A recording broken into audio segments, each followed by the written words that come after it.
Oh, good morning. Took longer than I expected. Wait. I wanted this tea ready before I start because it's gonna be a long 2-3 hours worth. Whatever. I had a timestamp for people to skip for me. But yeah. Thankfully. Actually, wait. Let me not jinx that. But yesterday there was no earthquakes really in Tokyo. I hope I don't jinx that. Let me just check. At least last night there was nothing. Let me see.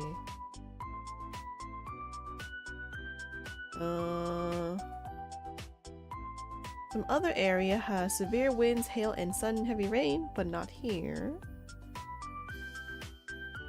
Nope, there was one at 4 AM. It was really small though, at 1 AM, but it was really small. Oh, at night there was actually a couple actually. That was actually I felt as well. Pray. Pray, please. Please, please. Honestly, it doesn't really matter too much as long as my apartment doesn't come crumbling down. As long as it's not big enough for that, I think it's probably okay. As long as I stay at home, obviously. Although I hear even during the 311, it wasn't... A lot of buildings don't really fall unless like super old. Anyway, let me put this lid on my cup so if anything happens, at least I don't have to worry about like hot water spilling over me or something. And then have a small lid on. Let me drink from. Anyway, today I planned, because I don't want too much time in between Ace Attorney. So I wanted to do the 4th adventure, was it, in Resolve? The Twisted Karma and his Last Bow, part 1 is my plan today. Let me connect my controller, because I like using controller for these things. I'd say I control it over keyboard. I think it's also because my hand doesn't have to be on the keyboard the whole time, like in front of me. Okay, let's start the software. And let me turn off the BGM. Huh? I got a subscriber from 43 minutes ago. Wait a minute, what? Oh well. Huh. Okay, there. I hate how, like, unlike Twitch, YouTube doesn't notify me, but I guess that's also the point too. I don't know. Anyway. I needed to do this. What is this? Okay. And then...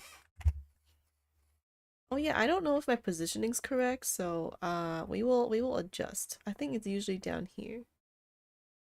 Let me move a bit to the right. Game capture. This one? Okay. Oh, I don't know. I think this position is probably okay. Wait.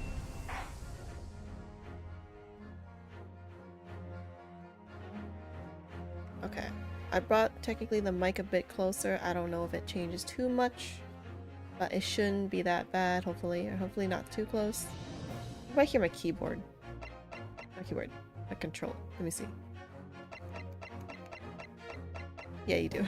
Slightly. I mean, it's higher than. When it's too high, oh, it's in front of my face now, but when it's too high, I can't see the screen. Let me see if you can hear the controller. Not too bad. Okay. It is time for Ace Attorney. Redo. Not redo. Twisted Karma's Last Bow, Investigation Part 1. I will make a thumbnail and put this properly after. Look, the last time I played was the 4th. Exactly 1 month ago. Where were we last time? It don't matter, they're probably going to talk about it. It was indeed the most bizarre incident born of a curious advertisement and a commonplace killing at the edge of town. Oh, voiced. 窓の外に広がる濃い霧を見下ろしていた。この霧の底には一体いくつの事件が隠れているのだろうね。I'm kind of annoyed now. 不思議な新聞広告から始まる奇想天外な事件。魔剣が闇をかける連続殺人事件に、夜の墓場で蘇る死刑囚の事件。What? I legit was not reading those そして誰も知らない町外れの小部屋の Whatever, I'll find out when I start investigating. どんな事件もその裏側には誰も知らない物語が潜んでいる。Okay, whatever. 僕を事件現場へと駆り立てるのはその物語なのだよ、ワトソン。Wato-san. See, they say Wato-san in Japanese. 早く帽子を取りたまえ。行こうじゃないか、相棒。僕たちの冒険は終わらない。さあ、ゲームの始まりだ。Wait, does that mean they're actually gonna talk about what was it? Iris's father now? Finally? Wilson? Watson? Whatever? Because I'm excited for that. Oh, and then Kazuma, who regains memory, and you're like, I have stuff to do, no time hanging out with you friends after, I faked my death. But okay. 8 days after that earth-shattering trial and Kazuma regaining his memory. We were in the foyer of one of London's most luxurious hotels, the Great Waterloo Hotel. That sounds familiar, Waterloo. In some history of something. I feel like there was a battle or something, maybe. 1st November, whatever, 10:24 a.m. Oh, that's almost exactly my time. Great Waterloo Hotel foyer. Professor Mikotoba is due to arrive at any moment. Yes, I'm so glad we got here in time.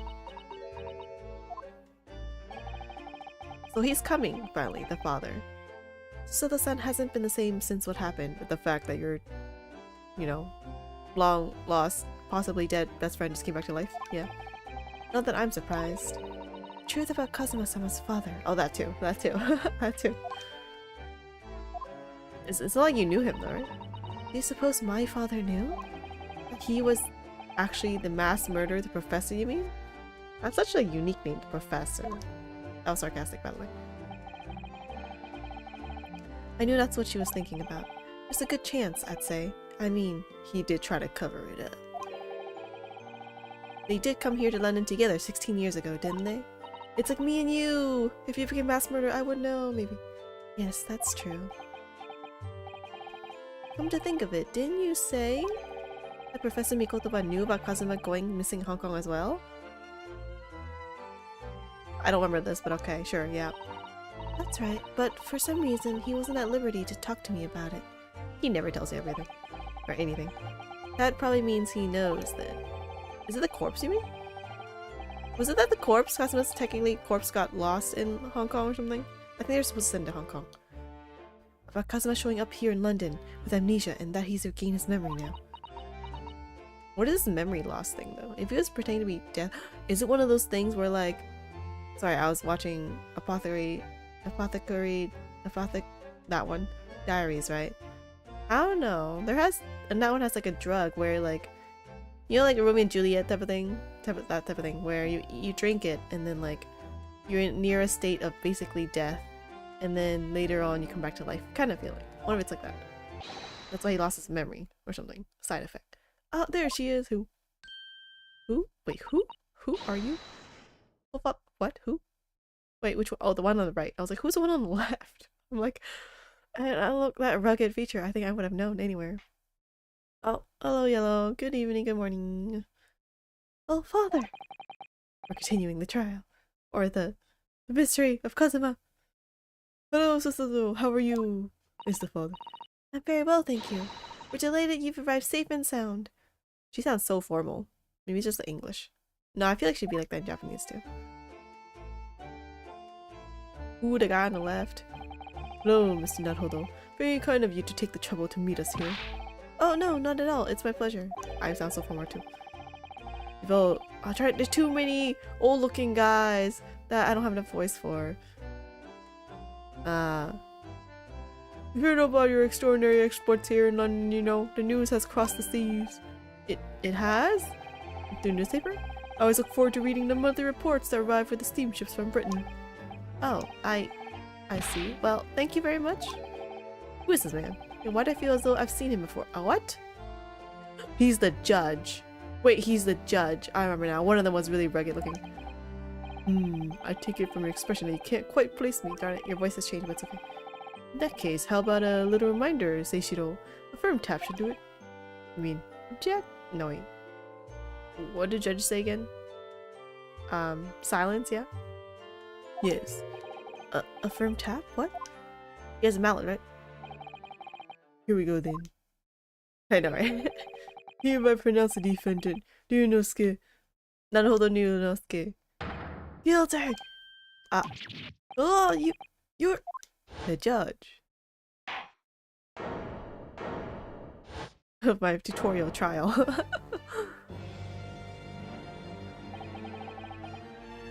The court will now hear the trial of Naruhodo Ryunosuke. He looks different without his hat. Your Excellency! Oh, Judge Jigoku, how are you? It's been a long time. Ha ha ha ha ha. Good. You remember now. That really did the trick. You just hold the hammer everywhere. Guilty. Ha ha ha ha ha. Only I was declared not guilty, wasn't I? And there was no laughing at the time. So, London again after all this time. Hard to believe it's been 10 years. To be honest, I never thought I'll be back. Neither did I. I didn't imagine Japan would ever be invited to an international symposium like this. Though really, I doubt anyone did, to be honest. It's all thanks to you, isn't it, Seishiro? What are you talking about, Eugene? Ha ha ha ha ha. No, Eugene. Of course, Judge Jigoku. He must complete the set. He's the other man who 16 years ago came to London with Kazuma's father and Professor Mikotoba. So those are the three. He's the third visiting scholar. Well, all those passport checks and luggage searches at the border took rather a lot of time. I must say, I'm very envious of your ministerial status. You didn't have to go through any of that, did you? Ah, I knew you were jealous. Ha ha ha ha. You might say Sherlock. Sorry? Ministerial status? I don't know what that means either. Yes, didn't you know? Seishiro here is also Japan's Minister of Foreign Affairs. It was his personal insistence that allowed you to take Kazuma's place here on this study tour. Guilty as charged! Ha ha ha ha ha. Oh, well, thank you very much. He's really every bit as important as he looks. Ah, used now, naruhodo. That's really, the BGM's really loud. Oh well. I received a telegram from Lord Strongheart yesterday. Oh, you did? It appears that some things came to light in the trial you were involved with 8 days ago. 8 days ago. About what happened 10 years ago. That tragedy. You hid from us, father. Yes, could you tell us any more about it? Maybe Jim is. I don't know anything about it. It's kind of late now though for that. But oh wait. Oh yes, because he has on effects and voices. That's why. I'll turn it down this way. It's light. I'll bring it slightly down. Wait, it's already pretty slightly though. It's at 10 right now, right?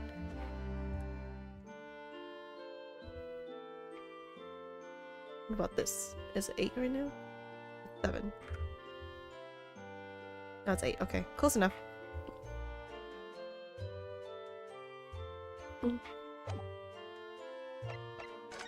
Converse. We journey from Japan. So how was the voyage here? Well, 50 days at sea is a long time for by anyone's standards. But it wasn't as bad as when we first came 16 years ago. No, that's true. Then I truly wondered if we wouldn't be drifting in the vast ocean for the rest of our lives. This time, we followed the same route as you, so we were able to relax and enjoy the experience. What kind of thing did you do before? Oh, so you stopped in France's beautiful capital, Paris? Paris. Yes, we did, yes. Though only for one night. And yesterday evening, we left the port of Dunkirk for Dover. Just in time for the symposium, in fact. It starts tomorrow. I thought it already ended, the symposium. With the explosion, but okay. It's wonderful that you were invited to attend such an important international event. We were there too. Well, no, not really. We were there for murder, but anyway. I'm very proud of you, Father. It's thanks to Seishiro here. 16 years ago, he managed to ingratiate whatever himself with Britain's Attorney General, who? I'm sure that's why he was invited, and I suppose you could say I'm something of an appendage by default. Speak for yourself, Eugene. You were close friends with a professor of forensic science at a major hospital. Yes, well, I'd rather not dredge all that up, really. Oh, I assume he died? No, there's been a lot of water under the bridge since then, but it doesn't bring him back. Kazuma's father, I suppose. Oh wait, the one who was killed? Kazuma's father, why you hide from us? The professor, the killer who took the lives of 5 members of the British aristocracy, was actually Kazuma's father, wasn't he? We're talking in public. Why don't we go into a secret room and discuss this, and not in public, please? That's correct. Genshin Asogi. Asogi Genshin. Genshin Asogi. You knew, I presume, father. Why you no tell me? I mean, she was quite young, actually. She still is young. Yes, he was a close friend at the time. Genshin came to Britain as a police detective. He was studying investigative techniques at Scotland Yard. I've never understood what drove the man to commit such heinous acts. Maybe was he actually the murderer? Was it not just he got framed? Oh, come and see. Hello. Let me see. It was a closed trial, so the public never knew the truth, and he was executed with little ado. To this day, very few people know what really happened, even in our homeland. I assume definitely in your homeland. It's so far away. But what about Kazuma? Did he know? Did he know the truth about his father? No, of course not. He was told his father passed from sickness. However, I suspect he may have had his doubts. Oh, why? As you know, I tried to guide Kazuma growing up, as if he were my own son. Then one day, he came to my office at the university and said... Oh wait, the mouse is in the way, I just realized. I've decided I want to travel to Great Britain and study there. Do you think you wanted to come here to investigate his father's death? I don't know. But when I looked into his eyes, I did know that there was no way I'd be able to stop him.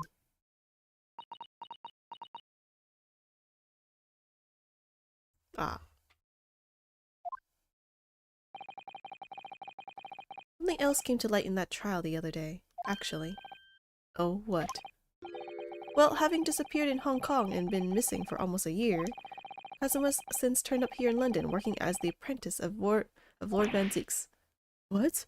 So he didn't know? Wait, so I thought they sent him on a secret mission, but I guess he just went by himself. What? That's news to us?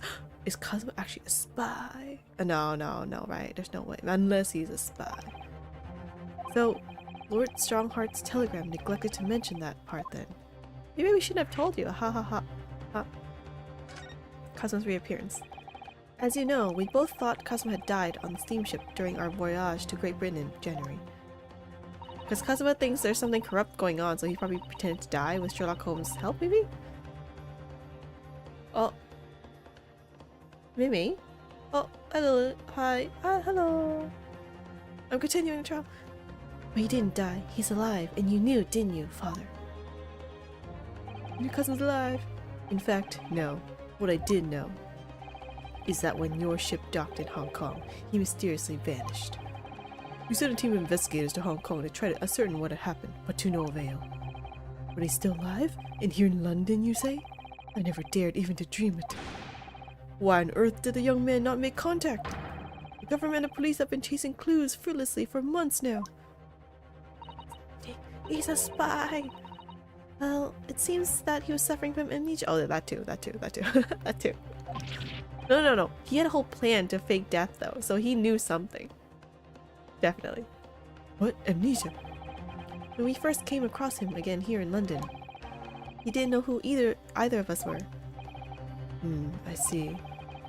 He only regained his memory 8 days ago. This is unbelievable. Yes, it's quite miraculous.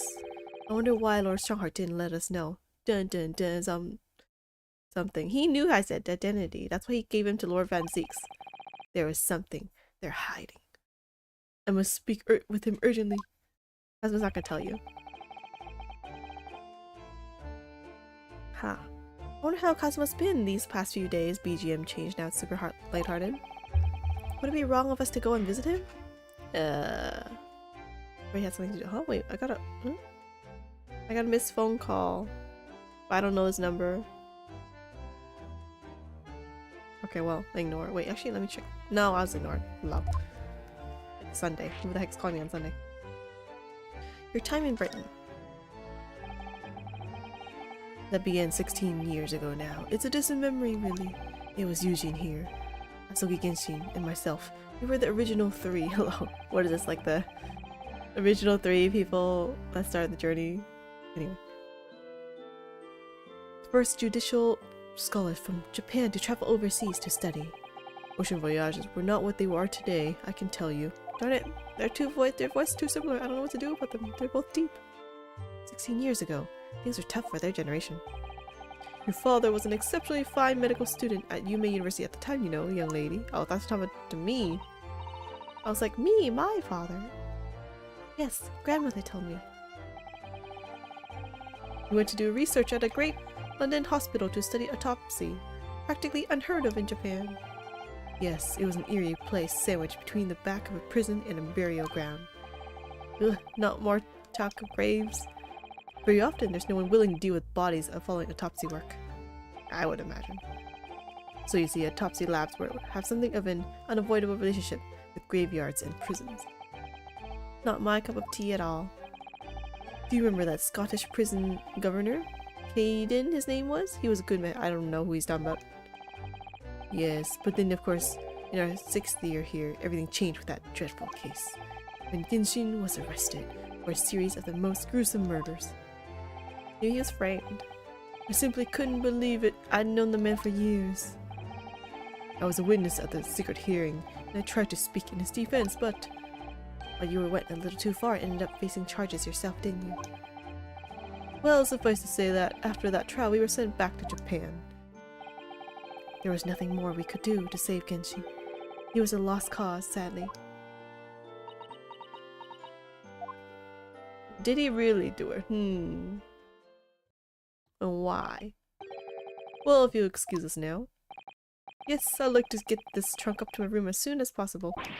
Aren't that what the bellboys call whatever boy, you know, the guy in the background on the left over there is for? Oh, I'm sorry. I shouldn't have held you up here for so long. I'll call for the porter then. That was the word too. Just wait here. Sito-san's gone off at a run. I like to stay and talk more, but I do have various preparations to make for tomorrow. Yes, of course. It must be a big responsibility representing our entire country. I wish you the best of luck. Our entire country? You? Not just you, right? Naruhodo. I hope you'll keep an eye on Susato for me. Keep looking after her, as you obviously have been. Oh, no, I mean, if anyone's looking after anyone, it's her looking after me. What is this, like, son-in-law feeling? Well, I do appreciate you being there for her. After all, I've been a miserable father to her. Yes. I thoroughly let her down. Yes, you kind of have. Sorry, what do you mean? The fact that you hid everything from her? And didn't tell her anything? And didn't trust her? Probably. Well, it was 16 years ago that I started my long study. Oh yeah, you didn't come back for her either. I started my long study tour here in Britain, as you know. The very year Susato was born. Yes, I heard. The birth of my daughter was the most joyous event of my life, but I wasn't there for it. Well, sadly, it was accompanied by the most tragic event of my life, too. Oh, yes, Susato-san hinted at something like that. Why is the most? It was a rather turbulent time at home. Anyway, I won't bore you with the details. Point is, I became a rather less dependable than befits a grown man. And it was then that Seishida offered me the opportunity to study here in Great Britain. Ah, so you ran away from her? What? You should have stayed home then. Or brought her. I was too worried about you to leave you behind, so perhaps I was a little heavy-handed when it came to persuading you to accompany me to London. Oh, wait, okay, so it was turbulent at home and then he left for Britain. And technically abandoned her, but okay. Well, he ran away from her, not abandoned. Anyway, so that's what happened in a nutshell. And that's also the reason why I now feel compelled to give my daughter as many opportunities as I dare. Though the world does not readily afford young women such things, I must say. Well, that part's a good father, I guess. I completely understand, Professor. No, you don't, Runosuke. You're not a girl. Ah, one other thing, Naruto. If I may be so bold, I have a favor to ask of you. Why is it highlighted? Oh, really? Of course. What can I do for you? Well, the thing is, I'm so sorry that took so long. Why she got a cameraman? It's Sato. Now then, allow us to take your bags and your picture. Allow me to take your bags. One moment, if you please, Porter. Of course, sir. Why is he holding a drink? A machine around your neck. It's a camera, I believe. Quite right, sir. Just 5 shillings for a lovely photograph to commemorate a wonderful stay at the hotel, sir. Well, I think given the occasion, we could justify the expense. I don't know how much it costs, but okay. Oh, yes, of course. You just carry that while you bring your luggage. They bring the luggage up, but okay. Lao, she's definitely not wearing that outfit, but okay. I'd like to thank you for coming with me, Mr. Naruto. It's really made Father very happy, I think. Oh, well, I'm pleased then. But we were interrupted before. Professor Mikoto was about to ask me something. Oh, the karma in the title made me think of Bon Karma. Maybe... Actually, no, wait, that's the wrong karma. Maybe he's the ancestor, who knows. And our descendants are ever to be in conflict with each other forever. Wait. That was Karma. Yeah, the girl, right? The girl was Karma, right? There was a dad, too. Oh my god, I don't remember anymore. Shall we return to Baker Street, then? I expect Iris will have some delicious tea waiting for us. Yes, let's go. Wait, we haven't even started the murder yet. But I did want to know about this. I'm getting more and more anxious about Kazuma, though. Let's go visit! Perhaps I'll try to meet with Lord Strongheart later and ask after him. Okay, so it was the girl and the dad, okay. I don't think I need to, like, examine anything here.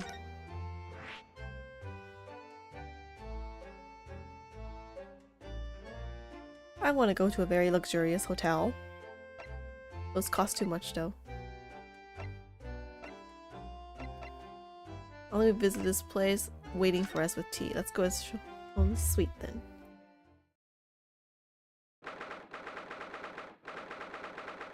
First of November, home suite.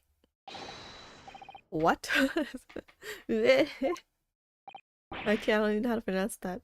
Or what language it's supposed to be. What was that? A man screaming in a most unflattering way. Do you think could it have been Mr. Holmes? Oh man, I do hope not. Because then he'd be really unflattering. Also, good morning. Yeah, good morning. Oh, it's who the heck? She said a man, right? And the one's crying on the left, right? So the one on the left, therefore, A equal B, B equals C, therefore, one on the left is a man, right? Oh, I don't do it anymore. Mon ami, mon ami. Stop this disgraceful display, eh? Okay, by the way, if I'm messing up the accents, it's because I can't do accents. I try my best, okay? Who are these people? Look at their hair, it's bright red. I think they must be clients of Mr. Holmes. Oh, Gina's here. Right, you two, you're coming with me now. Down to the clink. No, not in prison. It's dark and damp and I like it. Woof, it's in darkness. It is my friend. I am not scared.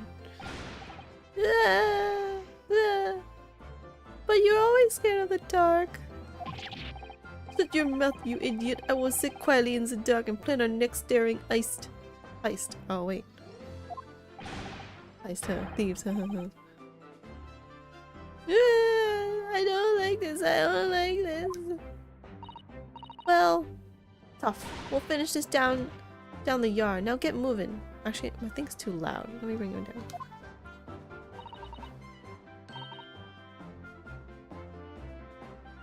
Okay, bringing my volume down because I'm probably gonna be loud.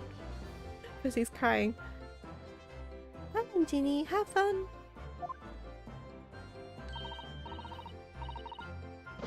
Oh yeah, thanks Iris, and thanks, you're a great detective. Actually, let me bring this closer.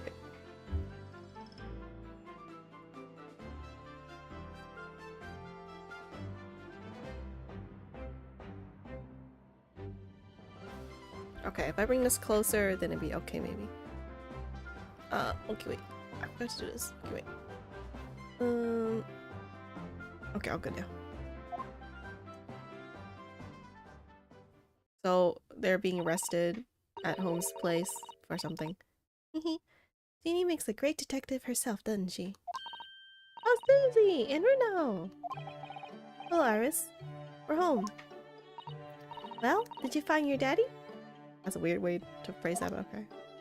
I guess she calls it daddy.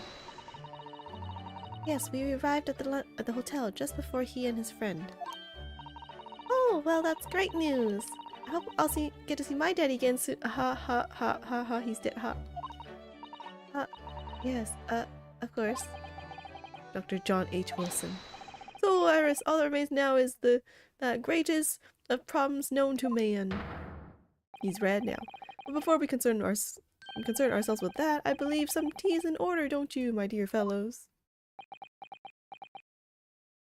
He doesn't fit with that outfit, with that hair. Is something wrong, Mr. Netherhollow? Do I have a crumb or such like on my face? Not so much on your face as your hair. On your head, I'd say. Come along then, everyone. I've brewed a lovely special blend. Time for tea. Whatever is going on here today? In that case, let us sit and drink now. I'm in fact expecting a guest later today. Your two visitors. Mr. Holmes, who were the two gentlemen that were here before? Oh, just a pair of petty criminals. Nothing of significance. Of course, they have to make a living somehow. And when the mood takes me, I'm willing to turn a blind eye to all manners of infractions. When the mood takes you? All manner of infractions? Even murder? But when such fellows set their sights on Mr. Sherlock Holmes, well, that's when their luck runs out. Oh my, you're the target of a crime, Miss Holmes? But I quickly devised a plan to entrap them and deliver them to our young detective ally. You should have asked Grexy to come too. We could have had an arresting tea party. I did send word, but no answer was forthcoming. The man is consummately in the wrong place at the wrong time. There's a word for it, I'm sure. I won't say serendipitous, but I think it's the opposite one. Aha, I have it! A bungler! I've never heard of that. That's the word.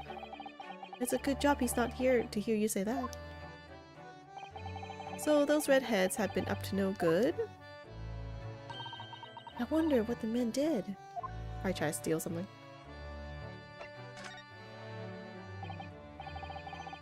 What was that about the greatest of problems known to man that you mentioned before? Is it another fiendishly intricate case, Mr. Holmes? How should I best explain it? Wait, BGM stopped. Are you aware of the theory of evolution by natural selection perchance? Ha, we're talking about this now? Well, I think I've heard talk of it somewhere. Possibly. That's a no. It's a revolutionary scientific theory that was newly proposed 40 years ago now. Oh, that's 40 years ago. According to its author, Mr. Darwin, we humans were once apes who lived in the treetops. Wait, what? We were apes? Oh, do you know it's gonna get with the times? Indeed, and from the very moment those apes descended from the canopy to live as humans, it has been our lot to be at the mercy of the greatest problem known to man. Our lot? What is this great problem, Mr. Holmes?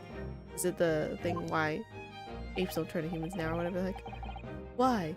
Is it not obvious, my dear madam? The problem of rent! Oh, that part. Low. What? Ah. Ryu doesn't have the magic book of knowledge. He hasn't been studying, maybe. But did you not receive a rather large sum of money from Madame Two Spells only the other day? Large sum? One pot of herb for Iris and a new motor car for me later, and all of it has quite disappeared, I assure you. Wow. The thing you got for yourself is a lot bigger than the thing you got for Iris. You got a car. Or a bike, I don't know.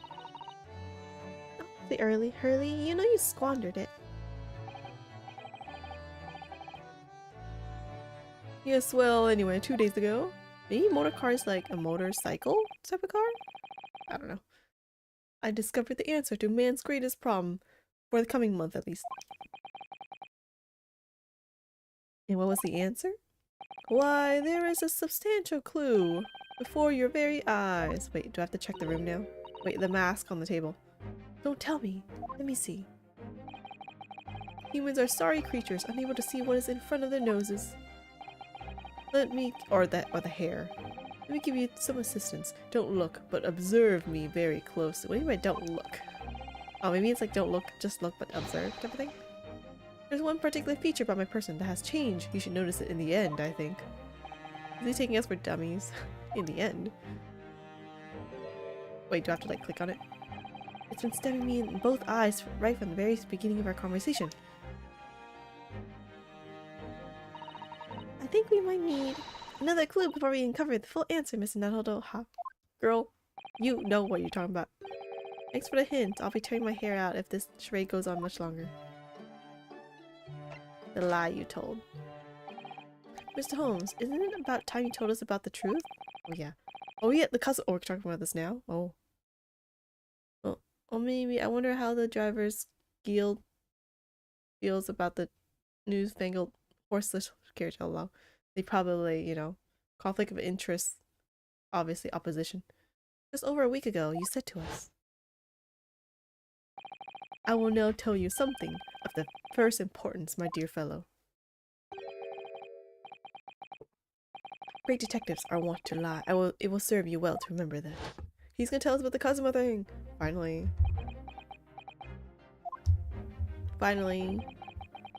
A case aboard the SS Berri in January. Kazuma wasn't killed, and you knew he wasn't dead at the time. So what was really going on?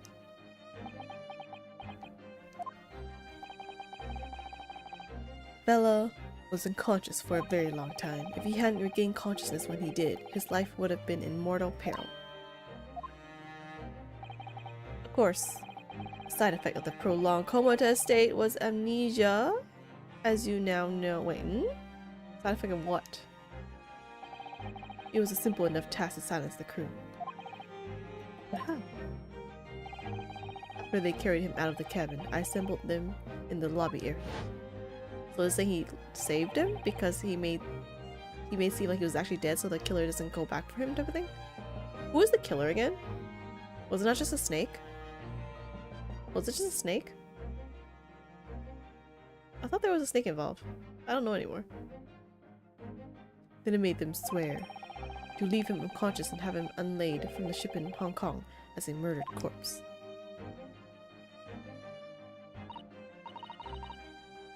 It was the lady who pushed him, thinking he was about to call the captain.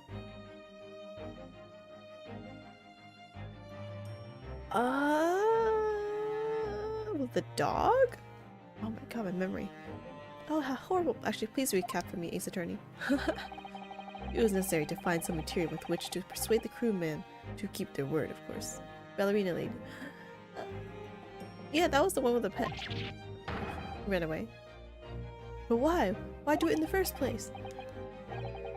I will be at liberty to elaborate in due course. You told us you were going to tell us after. What the heck, man? But for the time being, I would like to reassure you. I'm not your enemy. I didn't foresee subsequent events. What events? His disappearance in Hong Kong. There was another thing going on then. Oh. I believe I may have made a gross error of judgment. Mr. Holmes. Otherwise it looked like he just said, yeah, this guy's dead, and then he wasn't dead. And then but you send him as a dead corpse and he would have been buried alive or something. And then you'd be like kind of murder. Or well, I don't know. Some part of murder I feel like can be involved. But okay. Let's just examine something, like this mask. Oh, the mask Cosmo wore when he was assigned to Lord Van Zeeks as his apprentice. Why do we have that? When he cast it aside after the trial the other day, I just sort of picked it up. Oh, okay. We ought to give it back to him, I suppose. But he has his memory back now, doesn't he? What does memory have anything to do with the mask, though? And I can't help feeling he might turn around and tell me coldly to wear it myself. But isn't he your best friend? Isn't he also your best friend, girl? She had a pet cat. They suspected the snake at first and it turned out to be the pet of the big Russian sailor. Okay, sure. Okay, I'll leave it at that. So the point is that he was accidentally murdered, right? Why did he do that though? He's not saying why he hit the thing as murder. Are sure we've asked everything we need to, huh? Examine his hair? Examine his hair? I can't even do that.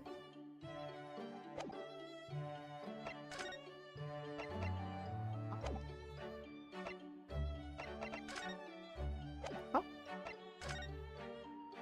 I guess I examine something. Somewhere. Oh yes, Mr. Holmes' curious collections of trinkets from the various mysteries he solved. It's one of my favorite parts of his room, full of items with such exciting tales to tell. And I do believe he's added to it since I last looked. Now, there's a mysterious pince-nez, a mysterious little box, a mysterious horseshoe, a mysterious biscuit. No, not the biscuit. I think that last one might just be one of Iris' unfinished snacks. Okay, it's actually on the ballerina lady's part. Okay, so it wasn't murder. So I need to examine something. There's something with red dye. The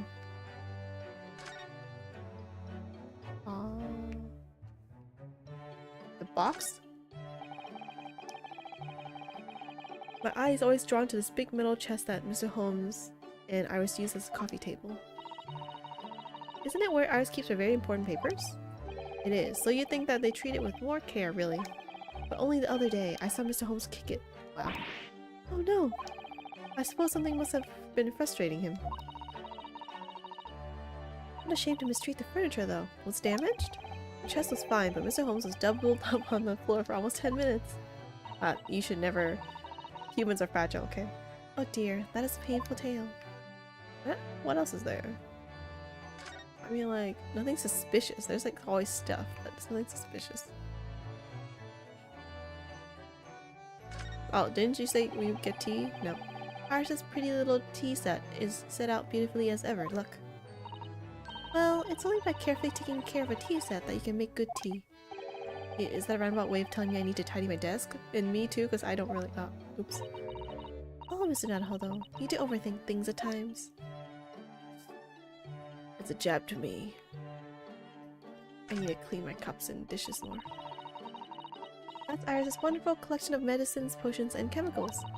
Look at all the little bottles she squeezed onto the shelves. Yes, and there are charming little ribbons tied around the bottles too.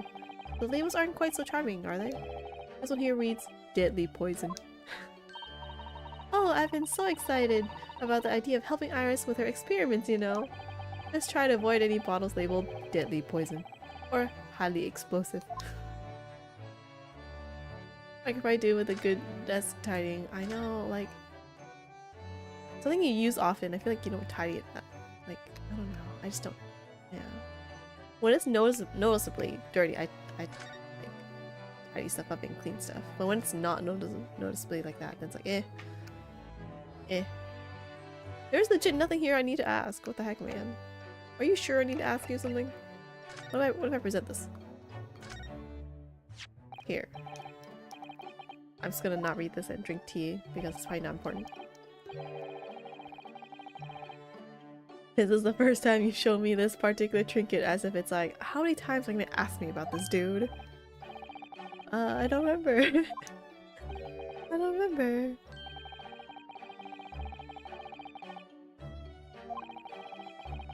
Ah. Okay. Deduction, you see, my dear fellow. Deduction. Darn it, then what do you want me to do? There's nothing for me to ask. Maybe I need to come back here later. Yeah, I'll come back in a bit. Fine. Let me click everything first and then be like... I'm just gonna go through this. The Great Antilles Scope. Yeah, that one. Analytis Scope. Okay, this is not important then.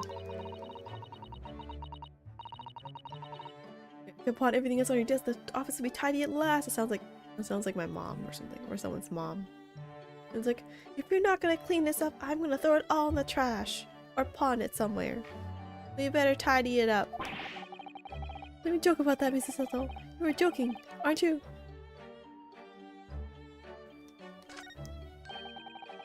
Miss Hope's famous violin, the one he found being sold for a song at a pawnbrokery. What's it called again? A shorty something. Oh yes, it's one of our instrument. Features in the Adventures of Sherlock Holmes. It's a world famous Stradivarius. What? We had this conversation before. Stradivarius, Mr. Naruhodo. Are you even trying now? We'll come back to this another time, I think. No, we won't. Okay, I think there's too many things I can click. I think it's the last one. Hopefully. There's all sorts on these shelves again. Chemistry apparatus, books, papers, and lots of things I've never seen before. It's all heaped up so high I can't help feeling that the whole lot is going to topple at any moment. If you're in earthquake-bound land, yeah, it will. It looks as though it might topple, and yet it doesn't. The epitome of Sherlock Holmes' brilliance. I don't get it. As it happens, I'm quite well practiced when it comes to stacking shelves myself. Just the other day, the shelf in my office finally gave way under the strain, though. It looks as though it might topple, and it does. Yes, epitome of your disarray. Rude. I really don't get it. Rude, Sasato, rude. I like my untidy desk as it is. This is the last one then. I do like this fireplace. It's one of the best things I've seen since we arrived in the country, in fact. I don't know, I wish I was rich enough to have a fireplace at my home. Then again, it could just be Japan City. Obviously, it does not have a fireplace because you have apartments and you don't have a house. Although I do yearn for a Japanese kotatsu. Putting your legs under a warm blanketed table is so comforting. There's a cheat for that. If you want something similar to Japanese kotatsu, just put a electric pad on your lap and then put a blanket over it, and that's pretty much the same thing. FYI. Except the kotatsu is more like heated air. And then the pad itself is just like the cloth is heat. But anyway, we're close enough. Now that you mentioned, I feel like I don't hear about a lot of British earthquakes, but they're on an island? I don't know. They're probably just not on like a fault line. I don't know either, because I've never been there either. But definitely earthquakes are because of fault lines. And if you're not near one, then it's probably okay. Do be careful, Mr. Naruto. Don't mistakenly put your feet into the fire, will you? I've said it before. I remember this. You'd suffer terrible burns, you know. I know that. I worry sometimes about how Sasato-san sees me. Okay, anyways, there's nothing here. Let me come back here later, maybe. There's nothing. There's nothing here. Whatever, let's go to Lord Chief Justice office and ask for Kazuma. How did you know? 1st November, British Supreme Court, Lord Chief Justice's office. Here's a final draft of the opening address for tomorrow's proceedings. Supplemented your original with the figures you asked for from the yard. I see. Excellent work. Thank you. You're welcome, my lord. What's Lord Van Zieks doing here? They're friends, obviously. Why? There seems to be an awful lot of tension in the air, wouldn't you say? Oh, never mind. I guess so much for friends. This place is stifling enough as it is. You really don't need any more attention. I was not here. My apologies, I didn't notice you come in. Your small stature and dark dress make you all but invisible to me.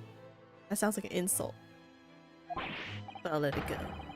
Oh, no, it's entirely my fault for wearing black, I'm sure.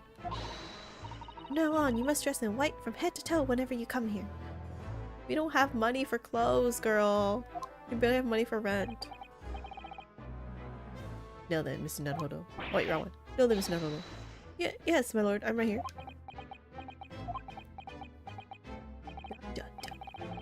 Come now. Is something wrong? Perhaps it's a little too hot in here for you. No, not at all.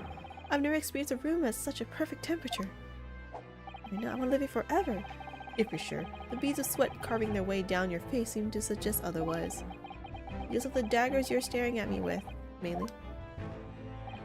As you are no doubt aware, my International Forensic Science Symposium begins tomorrow. In fact, your father arrived in London earlier today, I hear, madam. I keep thinking it's my father. Who the heck is my father? Oh, yes, that's right, my lord. He is extremely honored to have been invited. I'd be like, huh, I remember him. Old times, old times. I'll leave the remaining preparations for the meeting room in your capable hands then, Lord Benzix. I will attend at once. Blink. Fade away. He gave you a very cold stare as he left, didn't he? I thought we were friends! What? He called me my learned Nipponese friend and my learned friend every so often. I know, but I haven't done anything, have I? These past few days, my feet have barely touched the ground, I must say. What? Are you flying? Oh, speaking of which, yesterday in my dream I was levitating. I always levitate in my dream. If only I could do it in real life. Darn it, a flying cat. My dedicated right hand of many years was recently put out of action in spectacular fashion. Oh, I'm sorry to hear that. Is your left hand still of service? I don't think that's what he meant. Mr. Naruhodo, he's talking about Dr. Sif! Ah, well, of course. I can imagine just Mr. Strongheart being like, oh my god, this dude. Your father's the emperor. I'm very sorry about that. I was just, fear not, you've done nothing wrong. Mr. Seed's own wrongdoing precipitated the situation. She was hiding stuff, yeah. You needn't concern yourselves with it any further. That would be a lot easier to do if it weren't for the piercing stare you're giving me. Lord Benzix is doing an admirable job of holding the fort. Though, disturbingly, his apprentice has been missing since yesterday. Do you not know anything about this? Missing? Wait, what? I thought he... What's become of Kazuma-sama now? He just, like, disappeared by himself? Forensic Science Symposium! Not long ago, visitor numbers to the Great Exhibition exceeded 30 million. 30 million? Are there even that many people in the world? Billion, ha. As a comparison, Mr. Naruhodo, the population of the imperial capital of Tokyo is 2 million. I will be opening the International Forensic Science Symposium, super long to say by the way, in the exhibition's main auditorium. This event has been 2 years in the making, 2 years of preparations and negotiations with other countries. Sounds like the Olympics now. Sounds like a tremendous achievement, congratulations! The 20th century will see the wholesale adoption of forensic investigation techniques. And cooperation between policing organizations around the globe will be essential. Which is why this landmark first symposium had to be hosted here at the heart of our great British Empire, in order that Scotland Yard can become the leading investigative organization in the New World.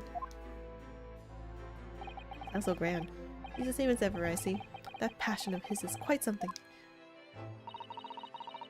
You're very bit as passionate in your own way, I'm sure, Mr. Naruhodo. You're reading my mind. I'm the only person in this country who truly cares about a future that embraces forensic science. I mean, you can't be the only person. It was my intention to become Her Majesty's Attorney General and reform the Yard from the ground up. So the disgrace of the forensic investigation team has been a bitter blow to my ambitions. Ah, that really sucks then. You want a new groundbreaking achievement and then like someone had to ruin it. I first established a forensic investigation team a year ago, experimentally to start with. 1 year ago? Your dream was very... I mean, it could have been longer, I guess, than that. With Dr. Sith at the helm, it was steadily accruing an impressive record of achievement. I was on the verge of changing its name and elevating its status to a full-blown forensic investigation department. And can you not do that now? Oh, the pocket watch? Obviously, nobody wants to hear anything about it at the moment. Even I can't keep the story out of the papers. 6 million Londoners will be cursing forensic science now. This incident will set back our country's advancement in the field by a good 10 years, I'd say. Oh man, that really sucks. Well, I guess she was just autopsy before and now it's forensics. I was confused. She was... No, yeah, it's been... I guess so. Unintended repercussions of our trial. We simply couldn't have overlooked what had happened, though. I mean, there was a murder involved. Of course not. We should all be grateful to you both. Well, timing is terrible, though. Anyway, I'll still reform this country's policing when I become Attorney General. This might delay my plans, but it won't alter them. Nothing will stand in my way. Man, if only humans live longer. I've been watching Vroid, right? Vroid Asset. And like, if only we live like, you know, 1,000 years. Then it's like, oh, whatever, 10 years, whatever. I'm about Lord Van Zeek's apprentice. Oh yes, that came as a surprise to me, I must say, that you and he are old friends. How the heck did you not know this random guy's identity? You're like, yeah, pick him up. Yeah, let's have him be the apprentice of, you know, this nobility guy in trials just cause. And then like, not even investigate who he is, but like, whatever. And then you're like, oh, I'm surprised now. It's like, what? Pikachu, surprise Pikachu face is like, what? Of course, you didn't investigate. Why? Of course. Anyway. How did you become an apprentice to Lord Van Zeek's in the first place? Is this be like, oh, I pitied him? Oh, he was there. He was sad and lone and didn't remember anything. I pitied him. I took him in, adopted him, made him my son, and then gave him to Lord Van Zeek's. Or something like that. It came about 3 months ago. An unidentified Asian man was apprehended by border police. They found him hiding aboard a large goods vessel. Oh no! So he stowed away to get here! From Hong Kong? He had no papers to identify him, no passport. He was suffering from amnesia too. Wait, my theory is correct. Other than the fact he was clearly of Eastern descent, there were no clues as to who he was. I decided to sign him to Lord Van Zeek's. That way I could keep an eye on him. Wait, I was pretty much correct. Except the adoption part. But then, why the mask? I didn't want to burden Lord Van Zeek's with the tiresome explanations about why he had an Eastern apprentice. Because it would be so much easier to explain why he was wearing a mask? Hello. He's proving to be a great help to Lord Van Zeek's. I have high hopes for his future. Until now. By the way, do you know where he's gone? No idea. I believe he's left London for the time being. Oh. I take it you also didn't know that the man's father was one of our country's most infamous criminals, I mean. Darn it, now... Atsuki Genshin. It's like, oh, he's Japanese. Oh, we all hate Japanese now is probably what they were trying to prevent at the time. And the treaty between Japan and Britain must stay, or whatever. What we learned from that trial 8 days ago was a huge shock. Finding out my friend's father was... yes. Asuki Genshin. Genshin Asuki. The professor case 10 years ago caused a great stir here in Britain. They were such awful murders and unprecedented. Such a ferocious dog. Yeah, using a ferocious dog as a murder weapon. Do we have a ferocious dog? Did we mention this before? I don't remember this, but okay. And no one would have believed the culprit was a foreign student invited to study here by the government. Well, if you think it was a spy, it's pretty plausible, but... So the true identity of the killer couldn't be made public then and can't be made public now. Nobody in your country knows it was him. And neither do the citizens of London. The main motivation was to avoid aggravating relations between our two nations at the time, I understand. Correct. However, it has to be noted that there were some supporters of the professor's apparent cause. For murder? What? Supporters of a mass murder? Were they like evil people or something? Oh man, it's Robin Hood feeling. Okay. The majority of the man's victims were a blight on the aristocracy of the day. Except... What about Lord Van Zeke's brother then? I assume Lord Van Zeke's was like, oh, he's a good guy. My brother's a good guy. Or he thought he was a good guy. I don't know. So ironically, their deaths actually benefited society as a whole. Or so a fair few thinkers in London believed anyway. Right, I see. But it was still murder, wasn't it?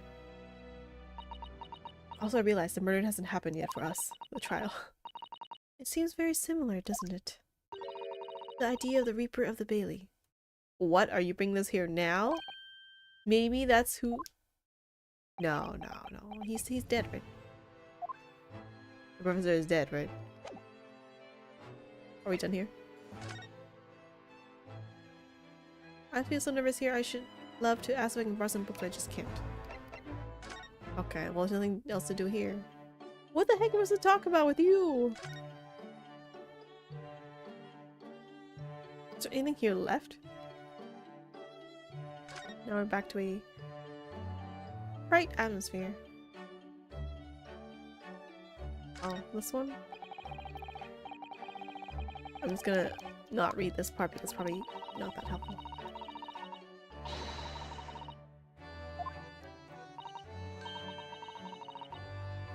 Drinking my milk tea.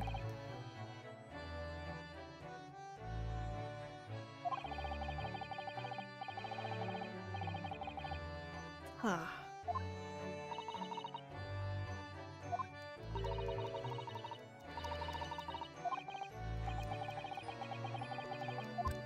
Okay. Well, nothing there. Huh? Maybe I need to click one of the questions again?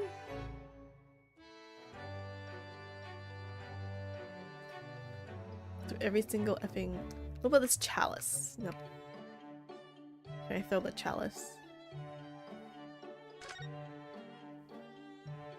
What? Is there effing...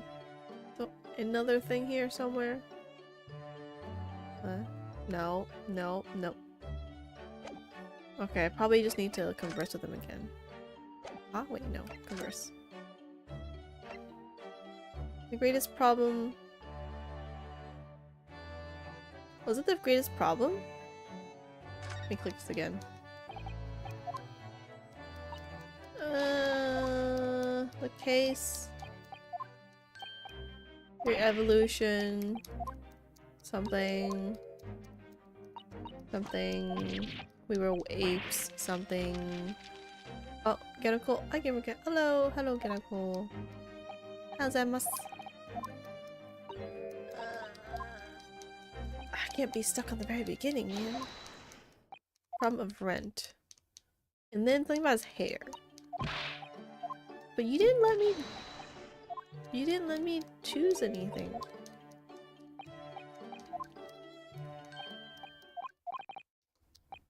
Potential clue before your very eyes. Won't tell me. We can't see what's under the nose. Let me get some sense to observe me closely. Something has changed. Yes. The end. It's so obvious. I say. I mean the eyes. It's so bright. It burns my eyes. I need another clue. Huh? Huh?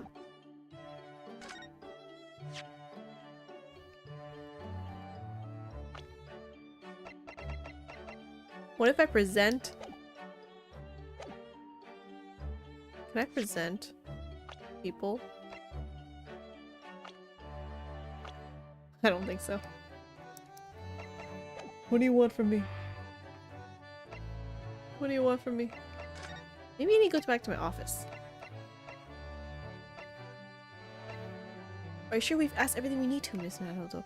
I think so. You don't think so? You don't think so?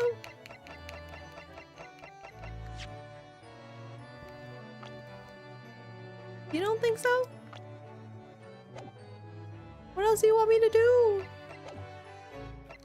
Wait, okay, I'm pretty sure there's probably one item here that is very small that I have not examined yet. It's gonna be like so small, but just like last time.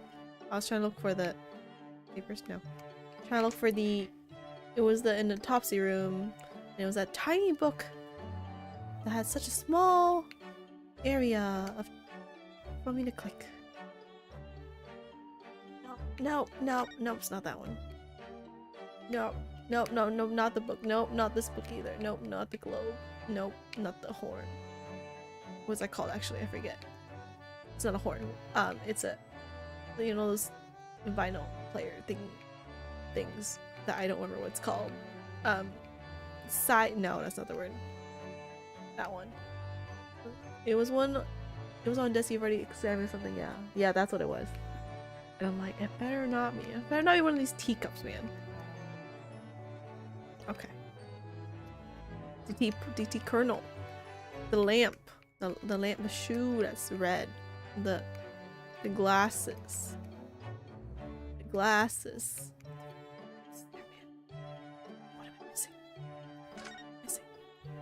What am I missing? What am I missing? Oh wait, was something? No, I had a check mark. Oh! The board. E equals MC squared. Technically it's not that one. But it's not this one either. Seems I've drawn a lot of little stick figures all lined up. Look! Oh no, they're called equations. Cheap apples at the market is what all of them say. What? The little figures can speak? Gramophone that feels close, but I don't think it's it. It's not, yeah, that's not that one. Record player? Maybe just record player? I remember Animal Crossing had that too. And I'm like, oh, it's nice to be playing music with that. I found something, but it's not the thing I want. What about this duck? Tick. Nope. Nope. Not that. Nope. Nope. Garbage can. Nope. Book. Nope. Chair. Nope. Cabinet. Nope. The measuring scale. Nope. This thing. Nope. The horse. It's a unicorn or a horse. I can't tell. Nope. Just weird shadow. Nope. The curtains. Nope. This glass thing. Nope. Huh? What do you want from me, Sherlock Holmes? What do you want from me? Is there something here I have not imagined? Is there another right button? Nope. What do you want from me?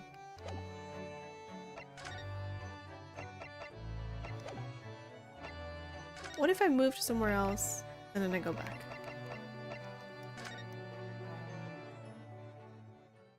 Wow, I was supposed to actually come here? Okay, whatever. That has nothing to do with that other area though. Oh wait, no, I wasn't supposed to come here. What to do? Please tell me that. It's good news that Professor Mikotoba arrived safely, isn't it? Yes, it's wonderful. And the fact that Father has been invited to this important international event really makes me very proud to be his daughter. Your father, Judge Jikoku, us, and Kazuma, of course. There's an ever-increasing number of Japanese here in Britain's capital, isn't there? Well, yes, I suppose so. But London does have a population of 6 million people, so I think we're still a minority. Photograph, that's the one. Huh? Okay, I'll get it. Suseto-san's father who came here as a visiting student 16 years ago, and Kazuma. It's almost as if some great power has been at work, drawing them here across the ocean to London. And I feel as though the waters are starting to swell again now. Thanks for that one. I'm stuck, so I forgive. Forgive the answer. What photograph? It's not the photograph. It was the effing newspaper. Probably. Maybe. I could be wrong. This looks like last week's edition. What's that article circled in red ink there? It's in an advertisement column. It says... To the Red-Headed League. Oh, this was definitely it. The Red-Headed League? What's that? I don't know. I've never heard of it before, but it looks suspicious, yeah. Is something on my face? Clearly this has something to do with that. I meant as the name, not the current objective. A phonograph! I misread that. Wait, but that still gave... that means an unintentional thing that became a hint somehow led me to the answer. Wow, great coincidence. Phonograph. See? The comment section is a bit further away, so I saw photograph and then I'm like, photograph? And the thing? Well, all's well that ends well. It has something to do with that lively hair. Advertisement. This seems somewhat suspicious in nature. Okay, now that we have that, wait.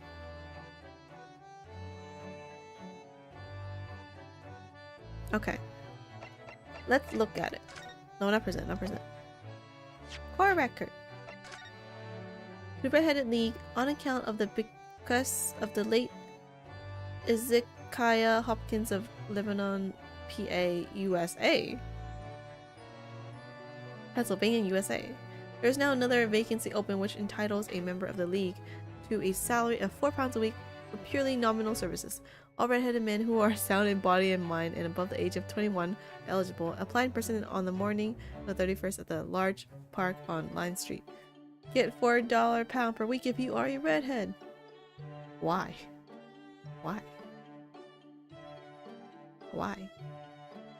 So he's trying to fake being a redhead to get money? Low. Oh, that's how he's paying rent. Low, okay.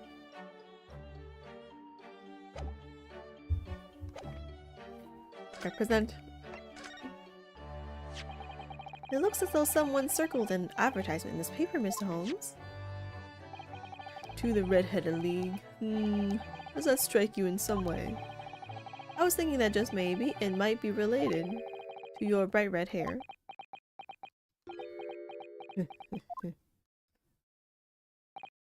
So, at last you've learned to apply my methods, Mr. Naruhodo.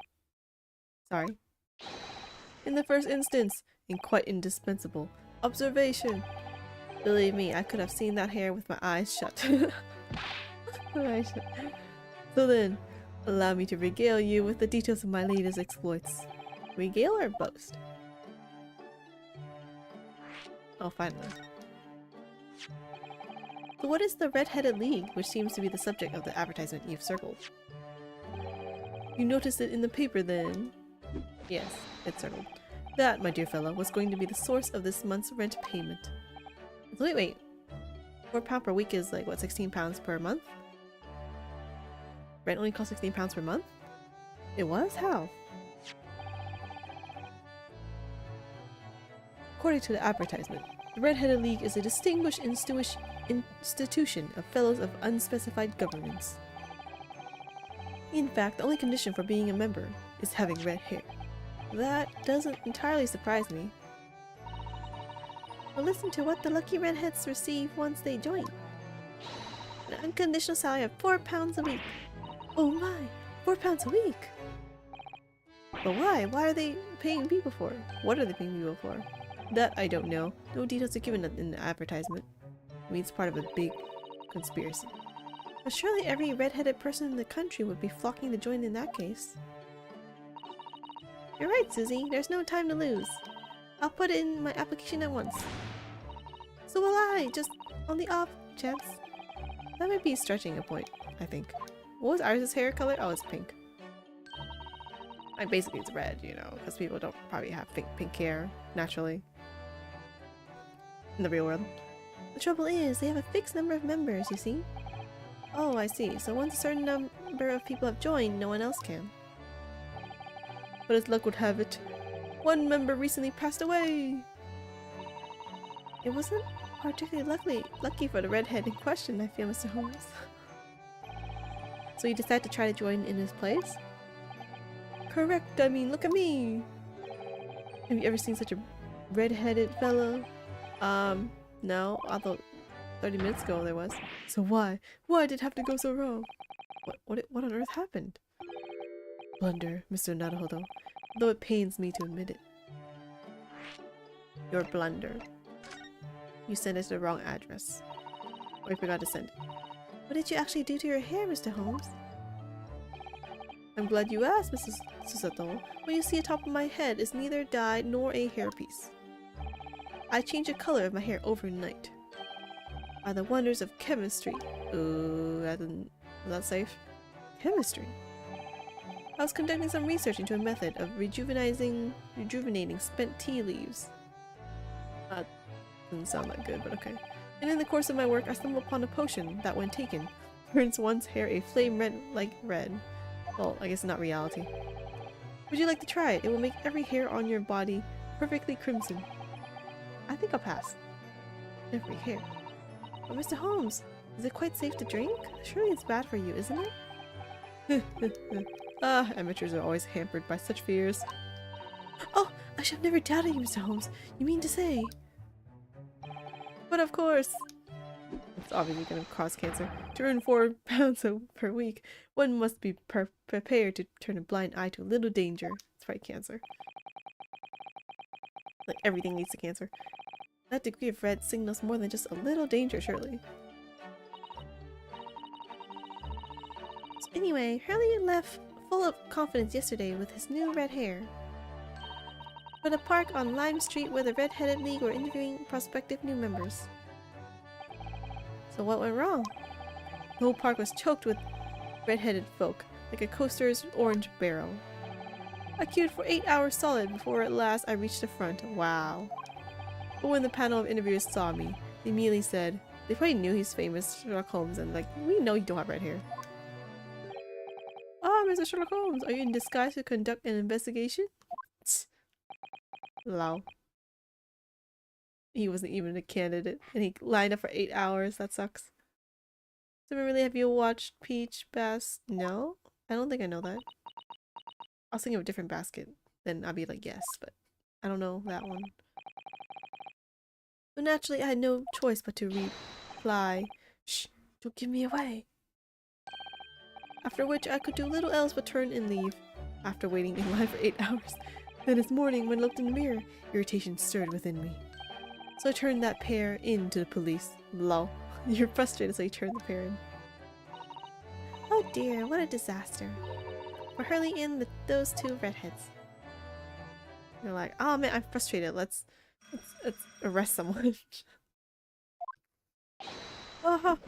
Here is my guest now. My latest client with money to spend. Oh, I do hope it's an exciting case, Harley. Remember, Iris, we are at present gripped by the greatest problem known to man, rent. I must be willing to accept any case, no matter how unstimulating, save locating a runaway, of course. Don't spare anyone's feelings, will you? Are we getting the name wrong? The one about the zodiac animal family and the girl romancing several of them. That one is Fruits Basket. That's what it was. That one I have read. It went really dark at the end. That's all I remember.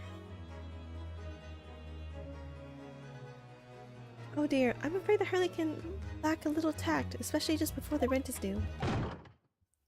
Someone break down the door. Who are you? Wait. Have I seen this person before? Maybe in like a jury?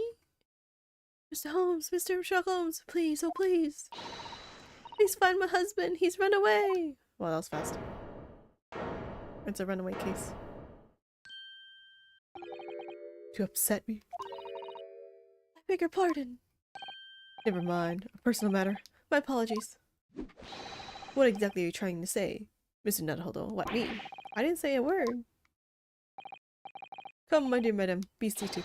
Iris, some tea, if you please. Of course. Good, see, I just remembered when one guy had to prove that he wasn't dyeing his hair. It was... I don't remember. Oh, that happens a lot in like Japan institutions or whatever. What's the matter, Mrs. Sato? Oh, it's just that gentlewoman. Looks really familiar. Yeah, sure, I've seen her somewhere before. Very recently. Yes, now that you mention it. Jury man. Maybe the jury? I don't know. Also, is that like transparent? I'm gonna point it out. Is this transparent? Because it's like gray, which is obviously not her skin color. And I'm like, oh, it's one of those transparent fabric because you can technically see her cleavage. But anyway, as I explained earlier, my name is Evie Vigil. I implore you to take the case, sir. Money is no object. Simply name your figure. Money and wealth are of little consequence to me, madame. He's such a liar. He wanted money so bad. Being offered a case to solve is reward enough. Oh, Mr. Holmes, you're a picture of benevolence. Okay, then I won't give you money then. I will of course make a mental note of your offer. However, for contingent reasons, I trust you will remember your words also, that you'll pay me. As much as you can. If I might inquire, sir. This gentleman and lady would be... Oh, me? This is transparent, yeah. Reason he's broke. He keeps saying stuff like this and that's why he's broke.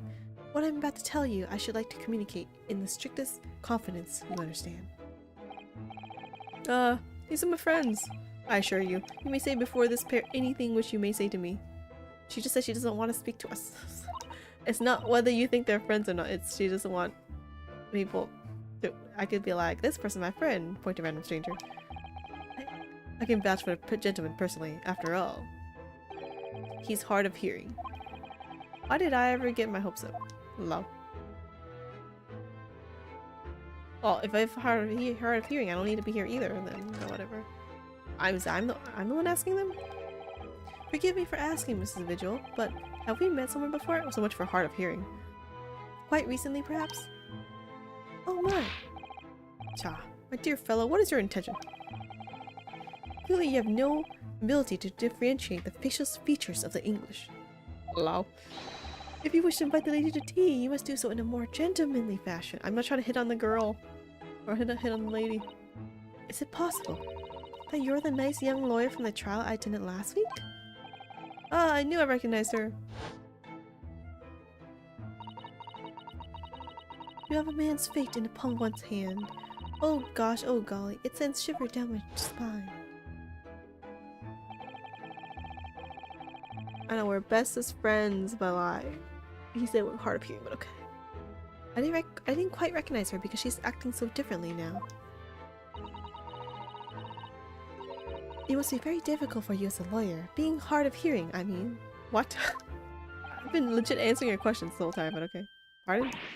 Oh dear, I'm so sorry. Don't worry if you can't hear. It was a frippery, really nothing more.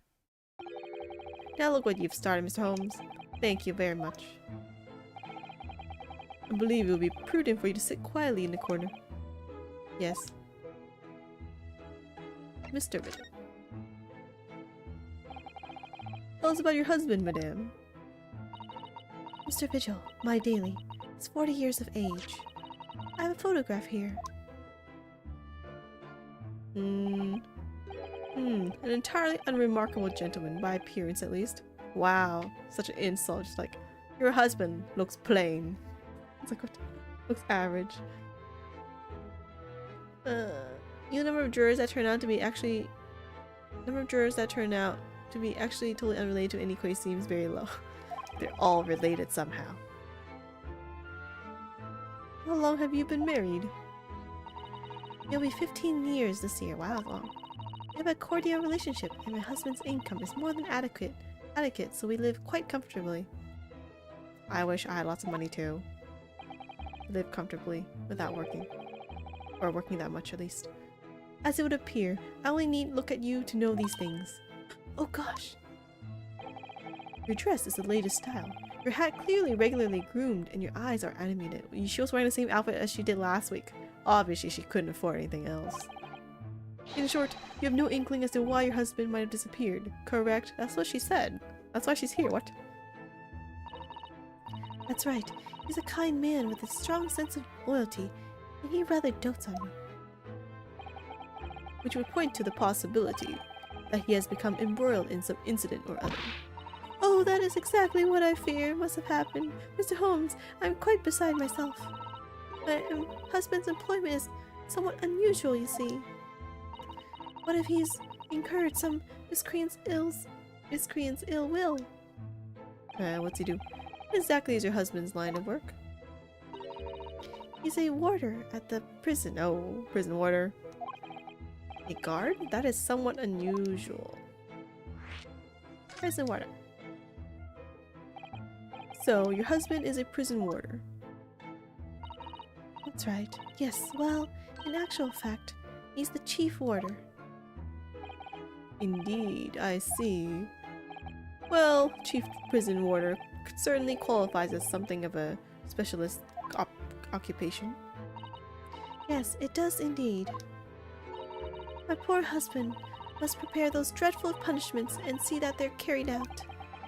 Dreadful punishments? Does she mean widow punishments? That's not dreadful eloquence. It's like, whatever, but okay. And at such times, he must occasionally spend a night or two in the prison dormitory.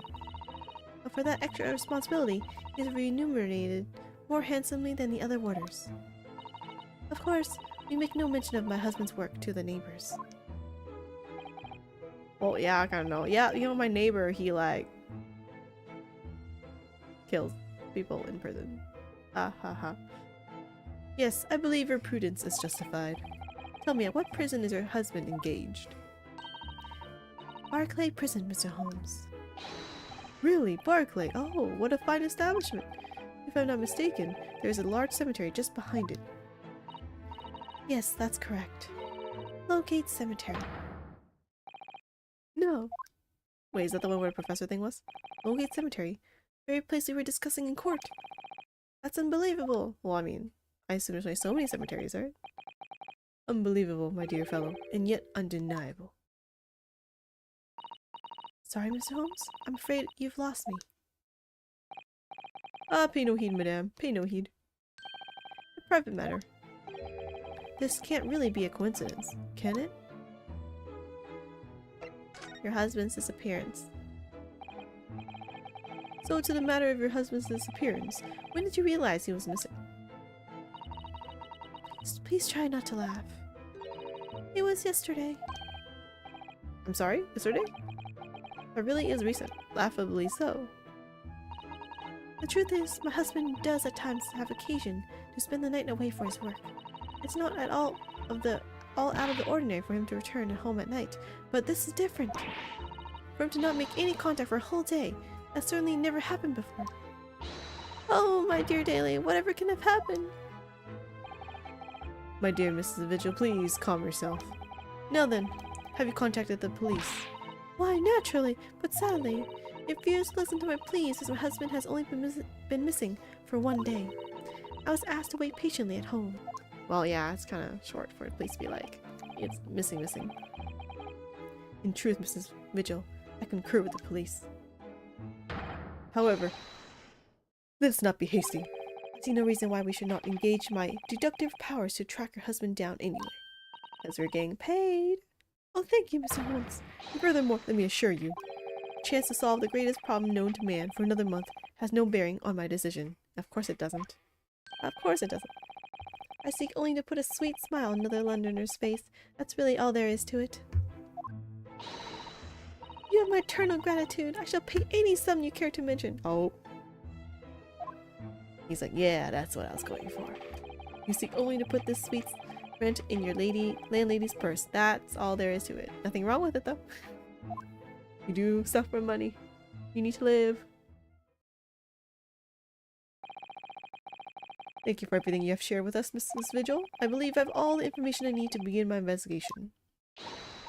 Oh, please report to me soon with good news, sir. Fear not, madame. In a day or two, I shall be contacting you with a heartening report, I'm quite sure. So soon? Oh, how splendid, Mr. Holmes.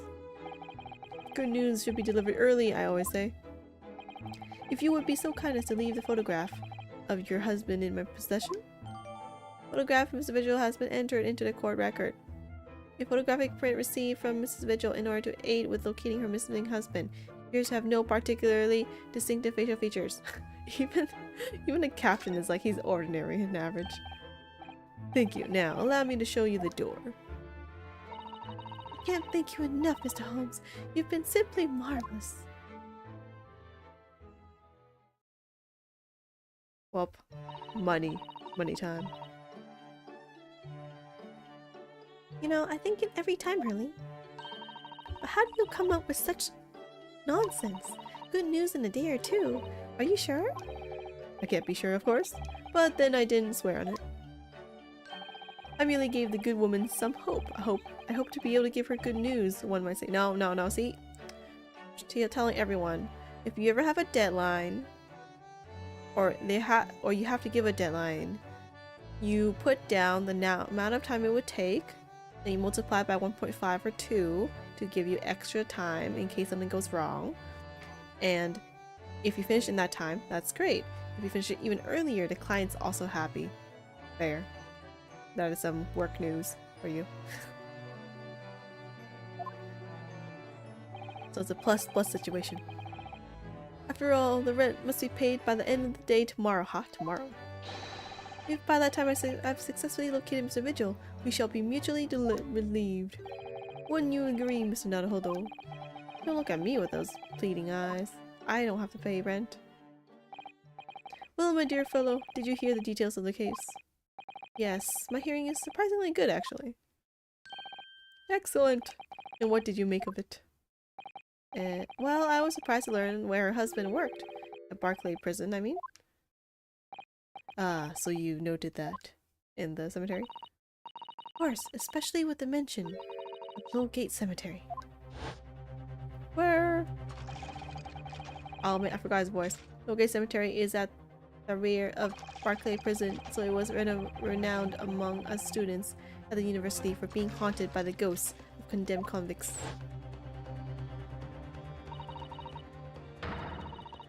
I've heard something similar. Yeah, manage expectations to account for stuff that's otherwise unaccounted for. Yep.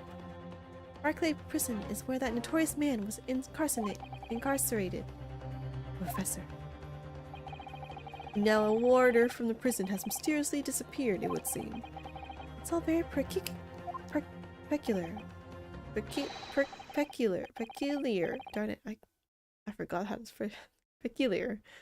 Indeed, but nothing you can't handle, I'm quite certain, Mr. Naruhodo. Huh? Why am I involved? Sorry? Run along to the prison, see what you can glean. Would you? It's the prison governor you want. No doubt the man is equally worried. But aren't you going to go yourself? That's your rent. Why am I working for you? Surely you needn't ask. I can't possibly be seen out with this hair. I better get something out of it. Not working for free. But didn't you go to Lime Street with that hair? That was quite a different matter. So I leave it in your capable hands. Now, if you'll excuse me, I'm rather busy. Huh? With what? I'm busy. Probably. Of course you are. Oh. Well, time to go to the prison. Barclay Prison is on the outskirts of London, backing onto a lonely burial ground. Its 4 high outer walls loomed quietly before us in the fog. Having requested a meeting, we were shown to the governor's office in the watchtower. 1st November, Barclay Prison. Oh my god, that's a guillotine clock. What? Wait, is that a clock? It looks like it's a grandfather clock with a guillotine on it. It's not big enough for like a head, so what the heck? It's a... for pets? For your hand? Who knows?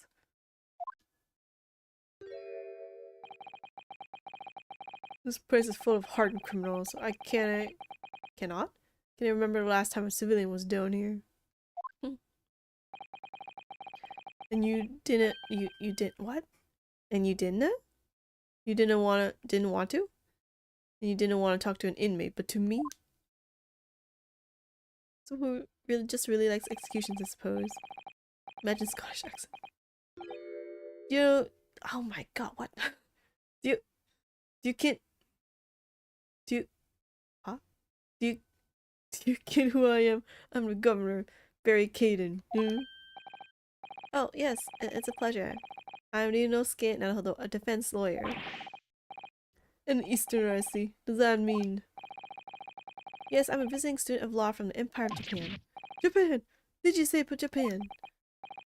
Okay, ignore all my accents, man. They're all gonna be wrong, by the way. Well, there's no any of your kind here, laddie. Maybe you should try the prison next door, eh? I didn't notice another prison next door, sir. Well. Anyway, we came to ask you some questions about... I didn't like to be so direct, but... I have no intention of speaking with the likes of you suspicious-looking Easterners. You get out of my hair. So as soon as he finds out that we're from Japan, he reacts like this. You should have said, like, Korea or something. Then, I don't know. That surely means... I think it's because of the professor case. You think so too? 10 years ago. I mean, he has to have known if he's the one that, like, killed the professor. Or not killed, I was saying murder, that's the wrong one either. Executed the professor. Asogi Genshin, also known as the professor, was incarcerated at this prison. And then, after his execution, he apparently re-emerged from his grave in the cemetery behind the prison. I might have known. You're sniffing around about the case, aren't you? Your agency, part of the professor's great web, no doubt. No, not at all. We're just get going with you before I punch your lights out. We're going. Clearly the ghost of that killer still haunts this place. We're not going to get anywhere here, unless we can somehow prove to this man that there's nothing suspicious about us. The defense lawyer badge thing? Oh wait, no, that's for Japan only. Governor Caden. What are you thinking, Mrs. Sato? Are you sure that name came up in a conversation recently somewhere? The guy who executed the professor? I was wondering if whoever mentioned him might have some ideas to help us out. I don't remember. Come to think of it, I have the same feeling. Who was it? Only be 3 people. Sherlock Holmes, Lord Strongheart, or Lord Van-Zeeks. That's like the only people. Investigator! Oh. I feel like...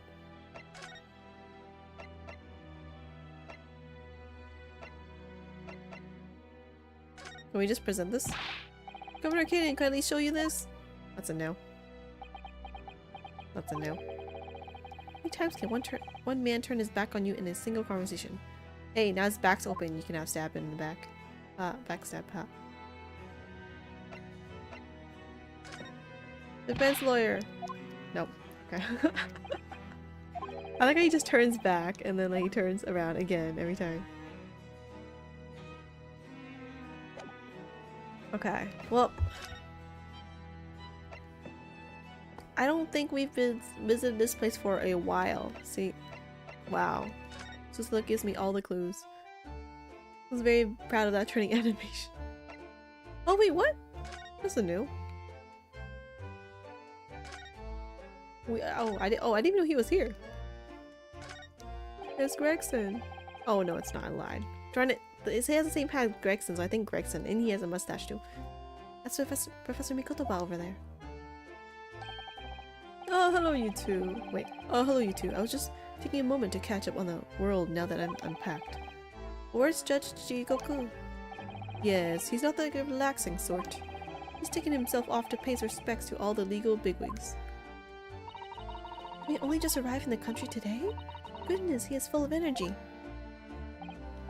Professor, you mentioned something before about how you'd known the prison governor at Barclay Prison. Oh, that was him? Hello.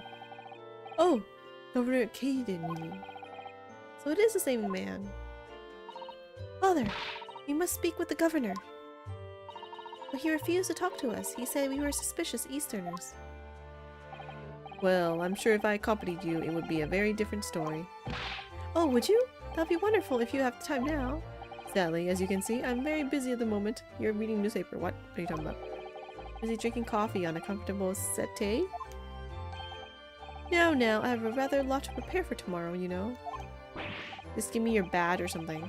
Or write up newspaper report saying, yeah, I'm Mikotoba. I give permission to these two. They are not suspicious. I vouch for them.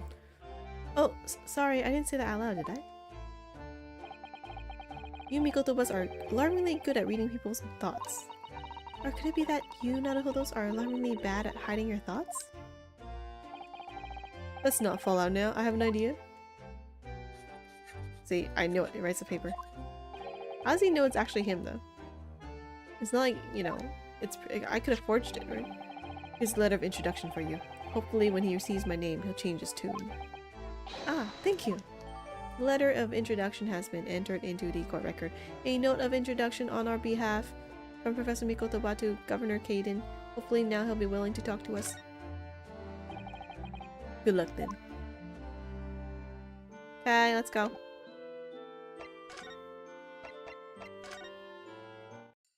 I got the paper. Present. This. Oh, I should have looked at it. Oh, well. If you just cast your eyes over this, Governor Caden. What's this then? You cannot pull the wool over my eyes. You good for nothing Japanese student. Mikotoba. That young jock from the forensics laboratory? That Mikotoba? Yes, exactly, him! Oh dear, perhaps I should have said something sooner. He's my father, ha ha ha ha. I'm Mikotoba, Eugene Mikotoba's daughter, Susato. Things, you're the young man's daughter! And you did not think to mention that before? I do apologize. I didn't think you knew him. Well, you'd best take a seat then. Can I offer you a cup of tea, perhaps?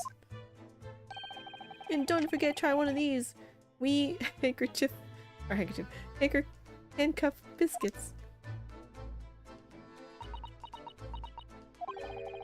Father's influence is nothing short of amazing. Well, he's been here 16 years ago. I'm bitterly regretting not announcing who I was from the outset now.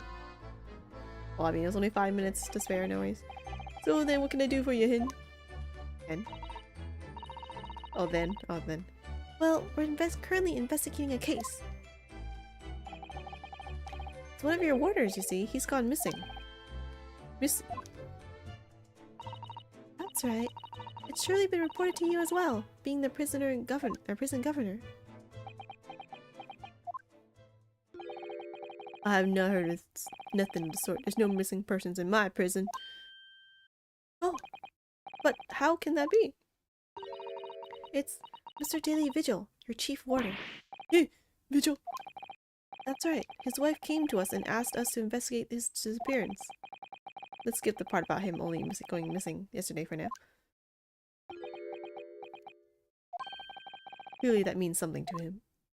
Hmm? How does this relate to our thing, by the way? Would you be so kind as to tell us what you know, sir? Aye, of course. Oh, converse. We understand that Mr. Vigil is the chief warder here at the prison. Aye, that he was. Strong sense of responsibility and dedicated to the job, no doubt about it. He was a fine warder. Sorry, did you say was? Yeah, he doesn't work here no more. He left the job. Oh my. Wait, did he not tell his wife that he left the job then? Like you know, I don't want to bring shame to my family / don't want my wife to know about my humiliating whatever thingy, so I didn't tell her anything. When was this exactly? There's a question. When was it about? It can't have been much less than 10 years ago now. He hid the fact that he left his job for 10 years from his wife? Wow, that's some long dedication. 10 years ago? He stopped working here 10 years ago. Yeah, as I minded. Deacon, I have not heard the fella's name in all that time. That's a worry if he's gone missing though. But Mrs. Vigil made no mention of it. I think perhaps, Mr. Naruhodo, that his wife simply doesn't know. I think she's unaware that he no longer works here. Well, you don't need to hide anything from your neighbors then, because there's nothing to hide. Governor Caden, can you tell us what happened? Why did Mr. Vigil give up his job here? That's important, is it? Yes, I believe it may be. What are you thinking, Mr. Naruhodo? I can't help wondering, given that it was 10 years ago, the time of the professor incident? Ah! Which was exactly when the professor was being held at this prison. Was he accomplice or something? So Mr. Vigil actually resigned from the position of chief warder 10 years ago? You're telling us? happened to make him leave the job? In actual fact, he didn't leave the job willingly. He had no choice in the matter. You mean he was dismissed? Why is he turning? It was after a particular walk. Sorry, a walk? That's a word for it in here. A walk to the gallows. An execution. It's the job of the chief warder to prepare the gallows tree and oversee any executions, you see. All that rhymed. Only Vigil did something unthinkable on that last walk he was manning. What did he do? I'm sorry, but we cannot reveal that information. Yeah, it sounds like top secret. He doesn't know that we know the truth. I can tell you it's very rare. It's very rare for a chief warder to be relieved of his post. But why wouldn't Mrs. Vigil know about it? She appears to be under the impression that her husband still works here. I would not kin, I have no idea what that means. Anything but that, I'm afraid.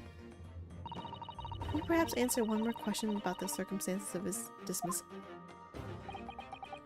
And what would that be in? That last execution that Mr. Vigil was responsible for overseeing. Was it, by any chance, the professors? Like those exactly. I'm sorry, I really am. But I'm not at liberty to answer that. I see. Well, that in itself, it's the answer.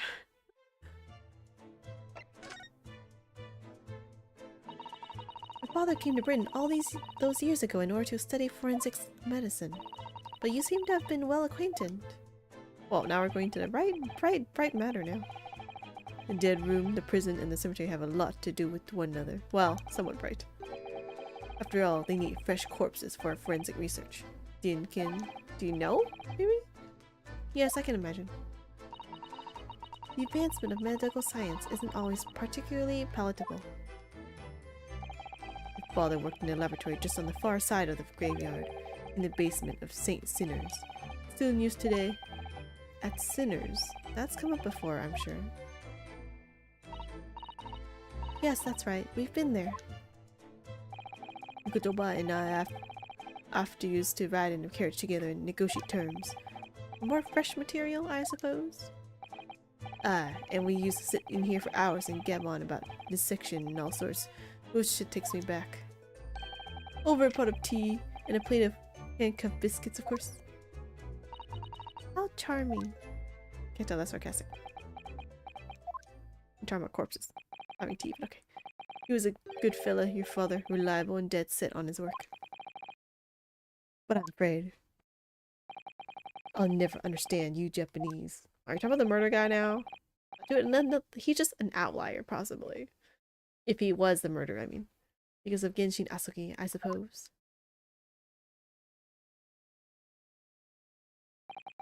Well, I cannot tell you anything else. Thank you so much for your time, Governor. Oh, one moment before you're away then. Give me some clues. I'm sure I have it here somewhere. Oh, found it. Here, take this as a wee souvenir for your visit to the prison. Souvenir prison visit. What is it? Is it a keychain of skulls? That's Vigil's dismissal notice. It's 10 years ago now, of course. Oh my, are you sure? Aye, it's no trouble at all. It's not the original mine. Vigil's dismissal notice has been entered into the court record. A harsh reprimand incurred by Mr. Vigil 10 years ago that resulted in him losing his job as chief warder of Barclay Prison. Thank you very much, Governor Caden. Well, in return, never come back again. Do me a favor and never come back again. I can predict, man. That case is closed. We're definitely gonna come back. We're definitely gonna come back. Well, I think we ought to return to Baker Street for the time being. Yes, I agree. We need to report back to Mr. Holmes with what we found out about Mr. Vigil. Let me look at the clue. What will he tell Mrs. Vigil, I wonder? Court record. Let me look at this one. Mr. Mikotoba has wonderful handwriting, doesn't he? I legit cannot read that. Does it say Lasho? Lasho at the very bottom? A? I think the first one's A. I can't read. Can't read. Ma'am. G. Gain. No, say. Is that S? Set. Saw. Maybe in. Yeah, no, I can't read this. Akito is actually meant to be writing or just look like it. It looks like cursive, but I cannot read. This dark-suited young man is not in the least bit trustworthy. That's definitely not. It is not in the least bit untrustworthy. Wow, it's double negative. It should have just been he is trustworthy, but okay. Is it just me, or does that make me sound extremely untrustworthy? I do wish he at least called you a nice young man. I'm really not sure that would help. It's not even like this guy whose name is this. Oh, what is this? Oh, it looks like this is some sort of steamship ticket. SS Grouse, first class cabin 001. First class! I want to try first class. Yokohama departure 11th of September, London arrival 1st November. Oh, that's the boat that Professor Mikotoba and Judge Jikoku came on from Japan, isn't it?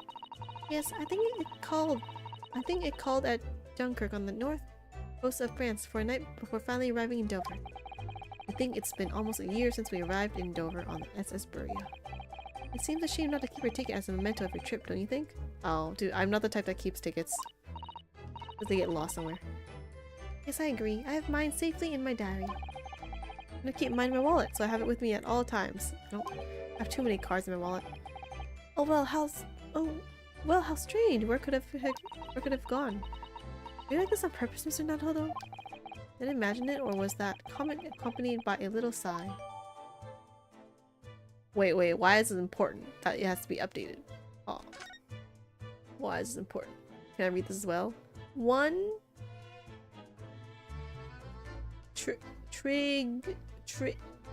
On low.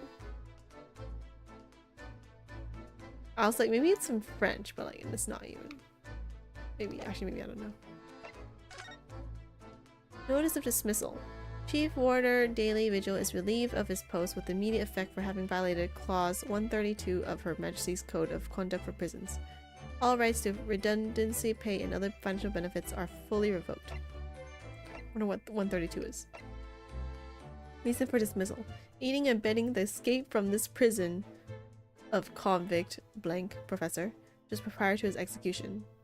Wow, he did help escape then. Details of this escape are still being investigated. Full cooperation with inquiries will be expected.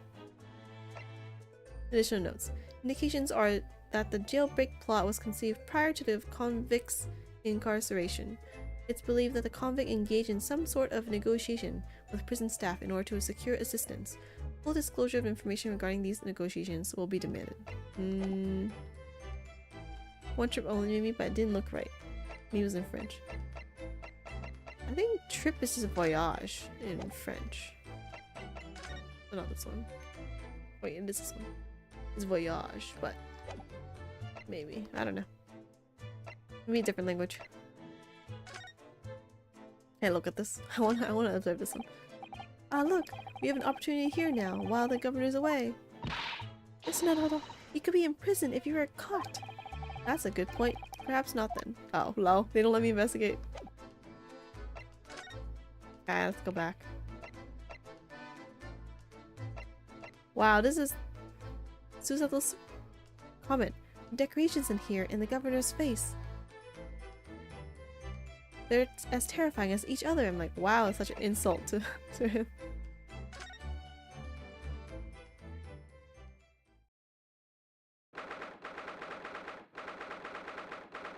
First November. Oh, sweet. Hi. We're back. Hello, you two. Oh, it's her. I thought you'd be back for long, so I baked some scones for us all. better be like the nice scones that's not really hard to eat. What a delicious bell, huh? Greetings, my dear fellows. Oh. It matches the pastel, kind of his akama. You've returned a good deal sooner than I was anticipating. Hello, Mr. Holmes. I like the blue rather than the red. Hello, Mr. Holmes. Say nothing. Your thoughts are written all over your faces in any case. It turns out that it may have been advisable to test my hair color restoration tonic before application. On what? Oh my. Pray tell me, what of our warder friend? Have you garnered some new information? Oh, yeah, something very surprising, in fact. Though it's not a patch on your hair, to be honest. It most certainly isn't. But still, you discovered that Holmes! Who? Oh, Gina. Drop everything, Holmes. This is more important. Gina? Oh, what happened? I can't add him and leave it. Wait, what does that mean?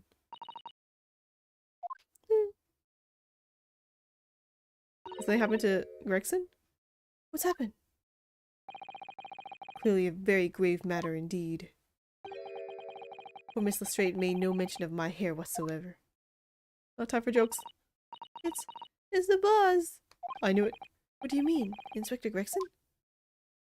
Oh, is it he was dismissed? He's moving? They already said that before. The boss he's dead. Wait, what?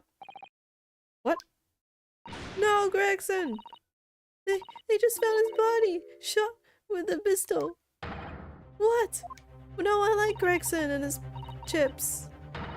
But Inspector Gregson, he was murdered? Yo, now it's personal. No, not Gregsy. Come in, my dear girl. Tell us the whole story.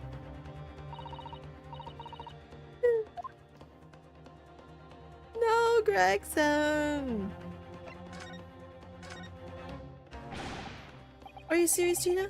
Inspector Gregson he was really shot? I don't know much about what happened myself, but they're still there investigating the scene.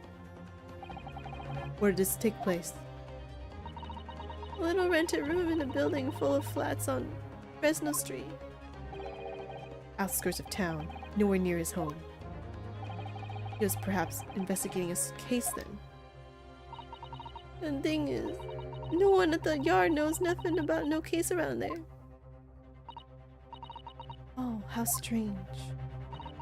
The boss he was so good to me. I know I ain't up to much yet, but one day I was gonna show him I've become a proper detective. Oh, Ginny. The culprit. No, Gregson! So, who did this? Do you have any idea who the culprit is? They got him already. Already? They've caught the shooter so soon? It's gonna be Kazuma. I'm calling it now. It's Kazuma. The witness reported something was going on and the boys got straight down there and took care of him. Who? What awful person did this? Oh yeah, it's definitely Kazuma. When she says awful, it's definitely Kazuma. Some Easterner guy. That's not you two. I still can't believe it myself. That's gonna be like, a son of a murderer is also a murderer type of thing. Gina? Unless it's gonna be Von Karma. No, Von Karma, wrong one. Von Van Zeeks. Darn it, wrong one. Ron Von. It was the Reaper. Oh darn, it was that one. It was my second suspect. Wait a minute, you don't mean they arrested Lord Van Zeeks for it? That's right, that Reaper bloke's gone and shot the boss. No, Lord Van Zeeks, no way. There's no way he would do it. We all know he won't be doing that. Are you quite sure, Miss Lestrade? It's Baruch Van Zeeks. The police have arrested? I saw him with my own eyes in the interview room at the yard. I don't believe it. But there were witnesses, and they're all saying it was him. So you mean there were actually multiple witnesses? They heard the gunshot apparently, and when our lot got to the scene, it was only the boss and that Reaper bloke in the room. But there's no way Lord Van Zeeks would have taken Gregson's life. I know they like each other. Well, platonically. I just don't believe it. I don't believe it either.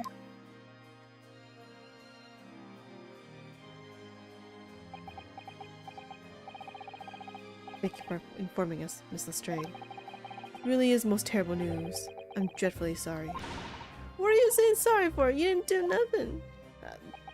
It's a phrase. Well, anyway, I'm taking a cab over to the scene right now. Please come and all, as soon as you can. You've got to help. Well, we could have just went with her in the cab, but okay. It's a detective's lot to appear wherever some sinister plot has unfolded. Little wonder we all look haggard. Sometimes these things are almost too much for the nerves. It's like Conan. Everywhere you go, there's someone dying. Mr. Holmes. What use is there in being a great detective if I fail to see something like this coming? How could I let this happen to Gregson? To Gregson! I know, Gregson.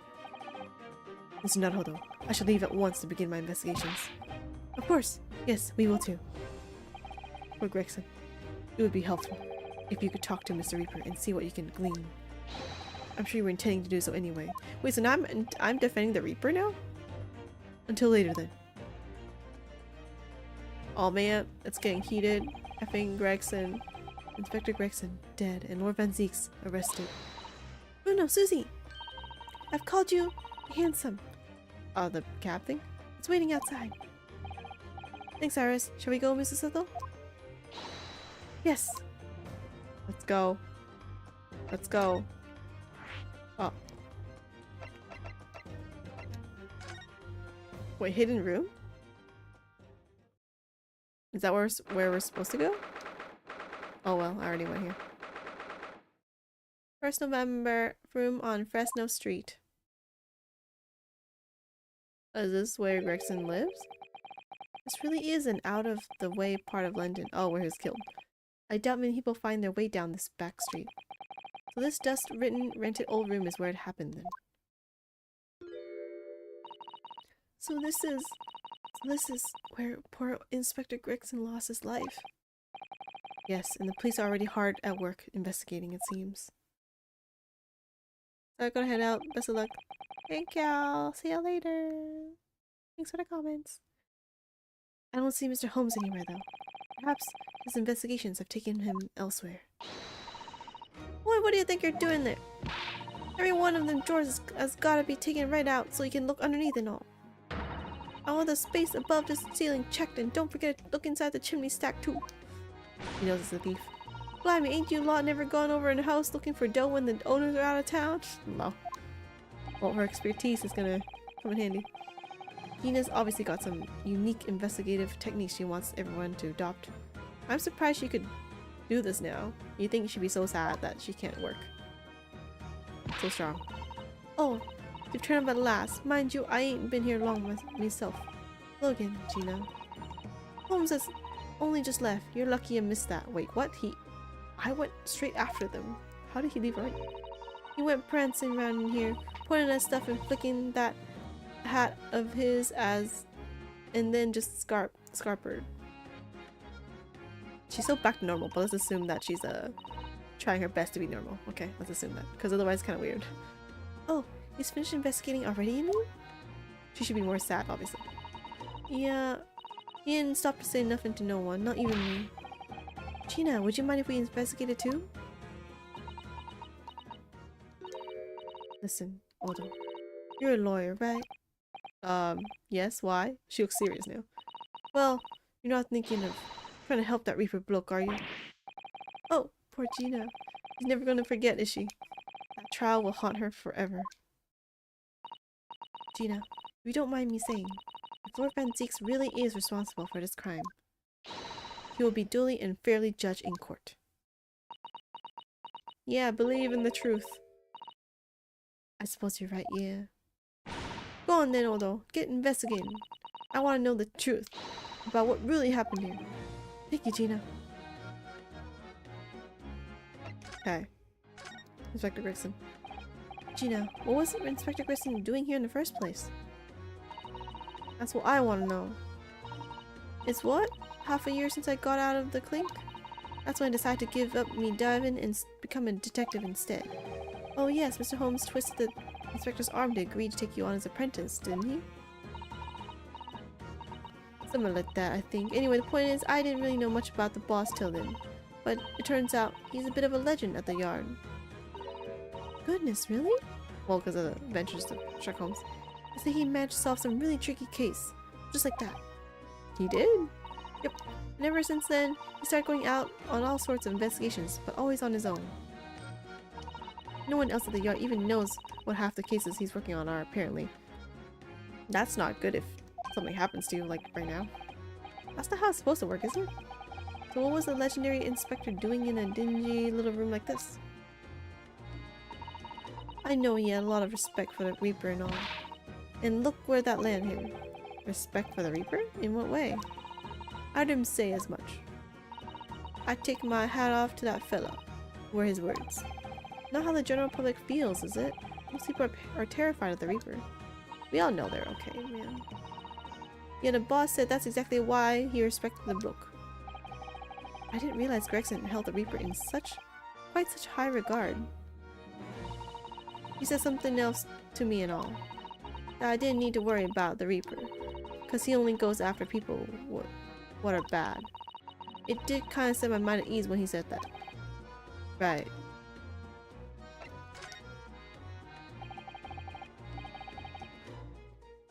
What is this place then? Does anyone live here? Apparently it's been rented by some cove called Hubone. Hubone? Hubone. It's a sort of here today, gone tomorrow name. That, isn't it? Hubone? Yeah, he's what we call an unidentified person. We haven't been able to get in touch with him. I see. Well, judging from appearances, I have to say this place hasn't been lived in for a long time, if ever. Right? All the lads from the yard piled down to get stuck into the investigation. But there's so little here, no one knew what to do with themselves. You can't figure out anything about the guy who rented it? I do wonder. Yes, Mrs. Settle? Well, could it be that this Hugh Boone is in fact Inspector Gregson himself? What? How could that be? Well, if he was investigating on his own, it's quite possible that this was in fact some kind of secret office of his. I never even considered that. Inspectors, we're actually following a line of inquiry like that ourselves. You are? If you look around the room, you'll see. There's a few things that hint at it. Chips, maybe? We should really investigate this place in detail.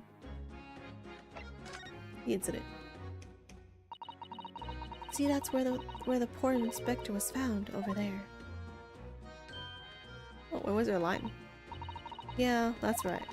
They said it was a single bullet. What did it mean? Well, I hope he died fast then, at least. Apparently the bullet went right through him and struck that candle tree on the wall. Oh yes, it's blown one of the candles apart completely. One of them? Why is the other two melted? The last one is burned but not melted. That's weird. And the gun used in there on the floor. It's Reaper's in it, no denying that. What, really? How do you know that? Take it easy. I don't know what to do with myself when you stare at me with them big wide eyes. I'm only saying what I've heard. I don't know much about guns myself. But there's some bigwig lawman or whatever who said so. Why don't you ask him? Bigwig lawman, is it? Anyway, Crystal Street runs along under that window there. There were some street sellers just outside who heard the gunshot. Oh, but I don't recall seeing anybody outside. Yeah, they've all been taken down the yard for questioning, that's why. We're talking about the yard's legendary inspector here, after all. They'd be getting grilling. Do you think we might be able to speak with those street sellers ourselves? I doubt it. The lads of the yard will just want to know what you're snooping for, and you'll be up for grilling and all. We can't interview the witnesses then. Shame. Well, that's what always happens. We always have to talk to witnesses at court. Okay, let's investigate then. What is... This is like dead daughter or something. Oh, it's a photograph stand. I suppose it must be a picture of one of Inspector Greggson's family members. What's the matter? Your eyes looks like they're about. Your eyes look like they're about to pop out of your head. They are. Look, Mr. Naruto. No, it's not. Oh, it's the late.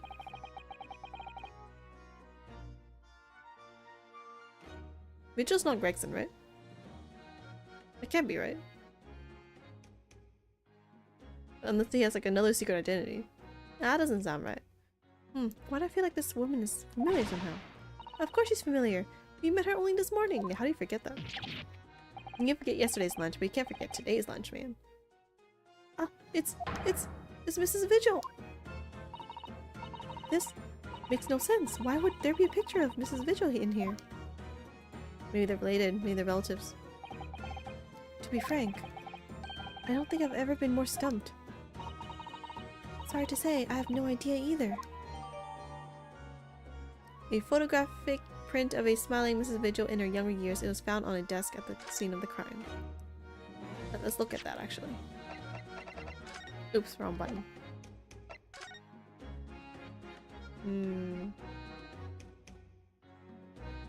There's less cleavage in this picture. There's the only difference I can tell. A fireplace. Empty fireplace makes a room feel even colder than it would otherwise, doesn't it? It's thick with dust. Look. I think it would be fair to say it hasn't been used in a very long time. In other words, whoever lived in this room must have been extremely hardy in cold weather, or nobody lived here at all and merely visited when the occasion arose. I wouldn't like to say which is more likely. No, that's right. It's one or the other.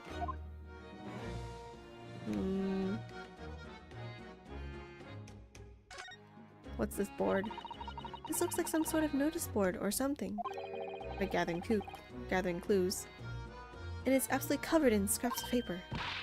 Ah, Mr. Naruto, look! This you mean? It's an autopsy report, isn't it? And these are case notes here, and details of prison inmates. Yes, in fact, they're all the sort of documents that only a detective could normally acquire.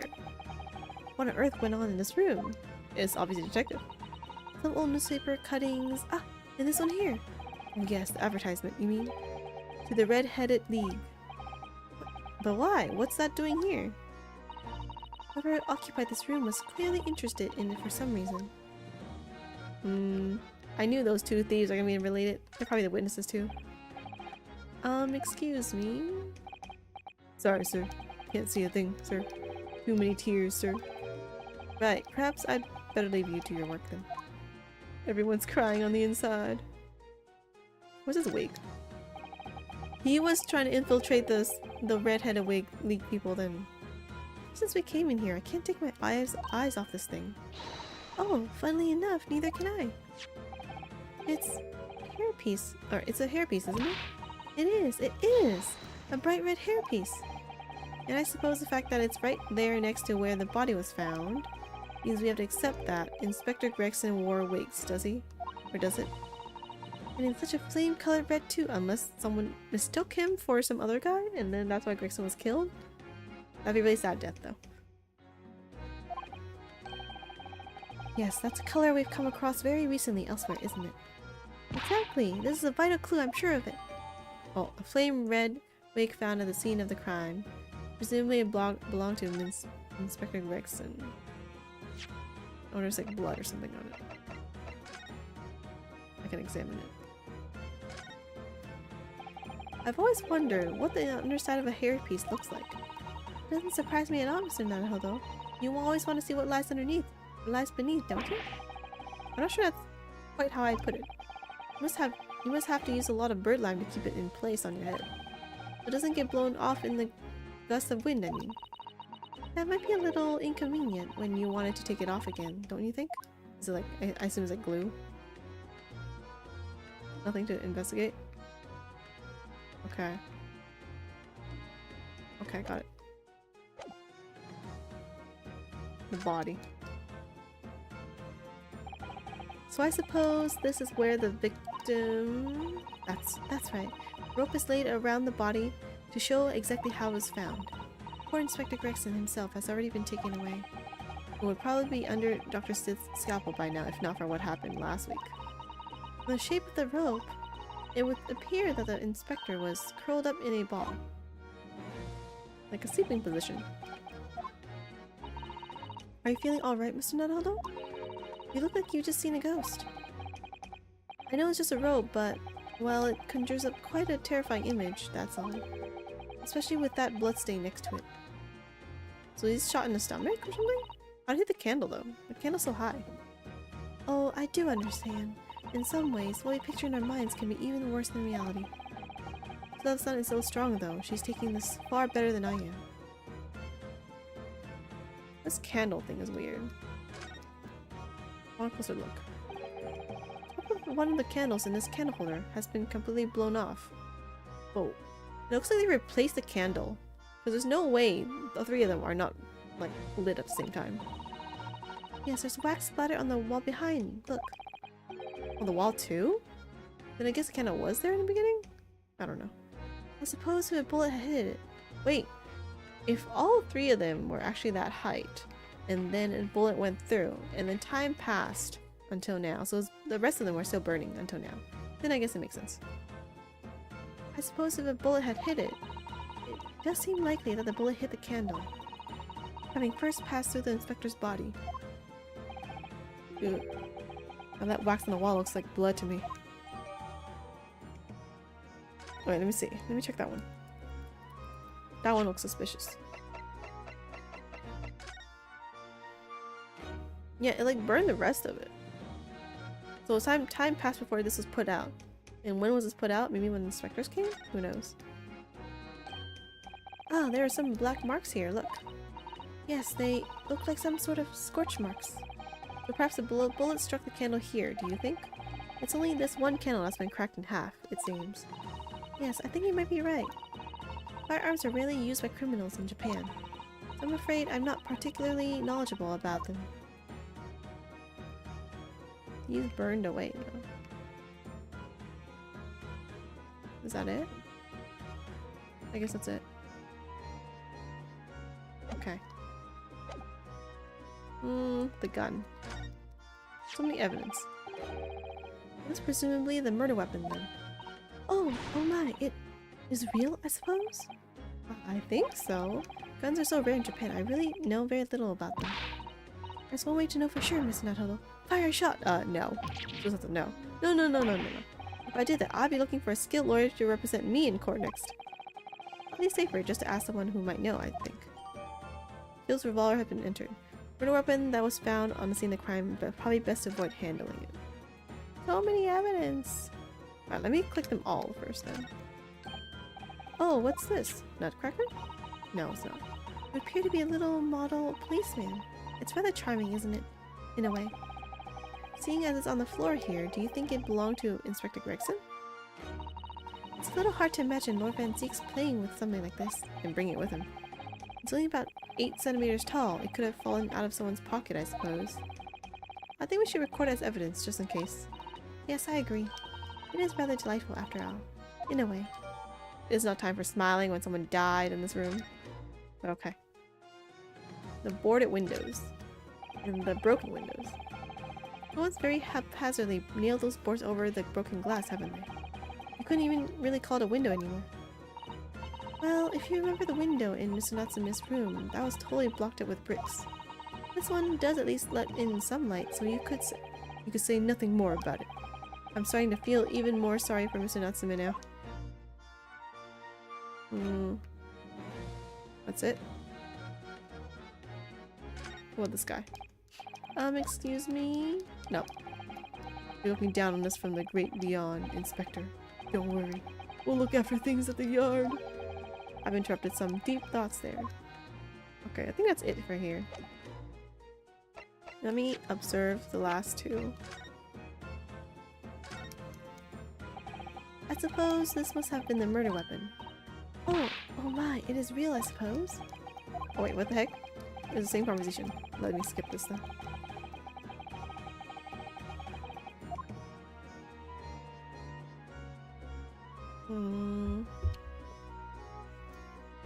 guess I can't do anything about this. Ask someone about it. The helmet of this charming policeman appears to be a little worse for wear. I'm not convinced about the charming part, but yes, you're right. The head part looks like it's been fairly heavily manhandled. Almost as if somebody has enjoyed twisting it around and around for fun. I don't know about that part. Have we tried twisting it around and round too? For fun? Huh? What the F? How did you know it's twistable? I thought someone just like banged it on the wall or something. Oh, what's that? It appears to be some sort of key. But it's tiny though. It couldn't be a key for a door. No, that says I cannot see. So what is it for, I wonder? Key like shaft to pop up from the base. Looks like a screwdriver, kind of. This looks like some sort of key. Yes, it does. Very tiny and simple key. What's a little key doing inside a figurine of a policeman in the first place? It's hidden, obviously. And what's it for? It's a secret, obviously. Okay, I think that's it for here. Let me ask her about the gun, because she has experience in Iris's minigun. Gina, what do you make of this? Oh, no. Okay, never mind. That's the wrong answer.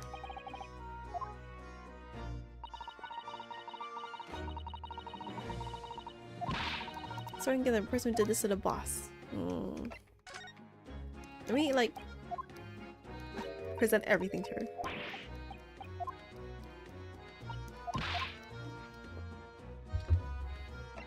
Maybe not everything.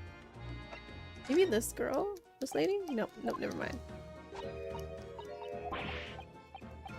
Yeah, never mind.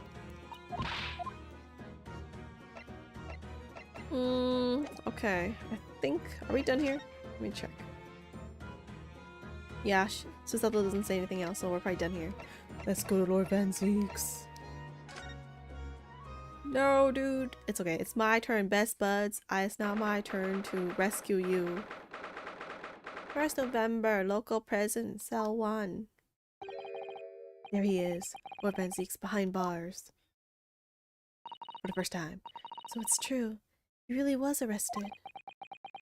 Sitting with his back to the wall, reading something. I don't think he's noticed us. I think he does notice us. Lord Van Zeek's. Best bud. Oh, the BGM. Fancy meeting you here. The last place on Earth I like to be. But the last person on Earth I like to see. Hey, that rhymed! I couldn't very well not come. You're my best friend after all. You heard what happened, that you... Inspector Gregson was... Let's hear your testimony. Go home. It has nothing to do with you. No, it's not. We know Inspector Gregson. He's our friend now, too. But... Forgive me, Lord Van Zeeks, but I must disagree. You and him are related to us. Inspector Gregson was very helpful to us on a number of occasions. We're in debt to him. At the very least, we owe it to him to find out the truth about his death. You must help us with our investigations, please. To help you? There's really nothing I can tell you.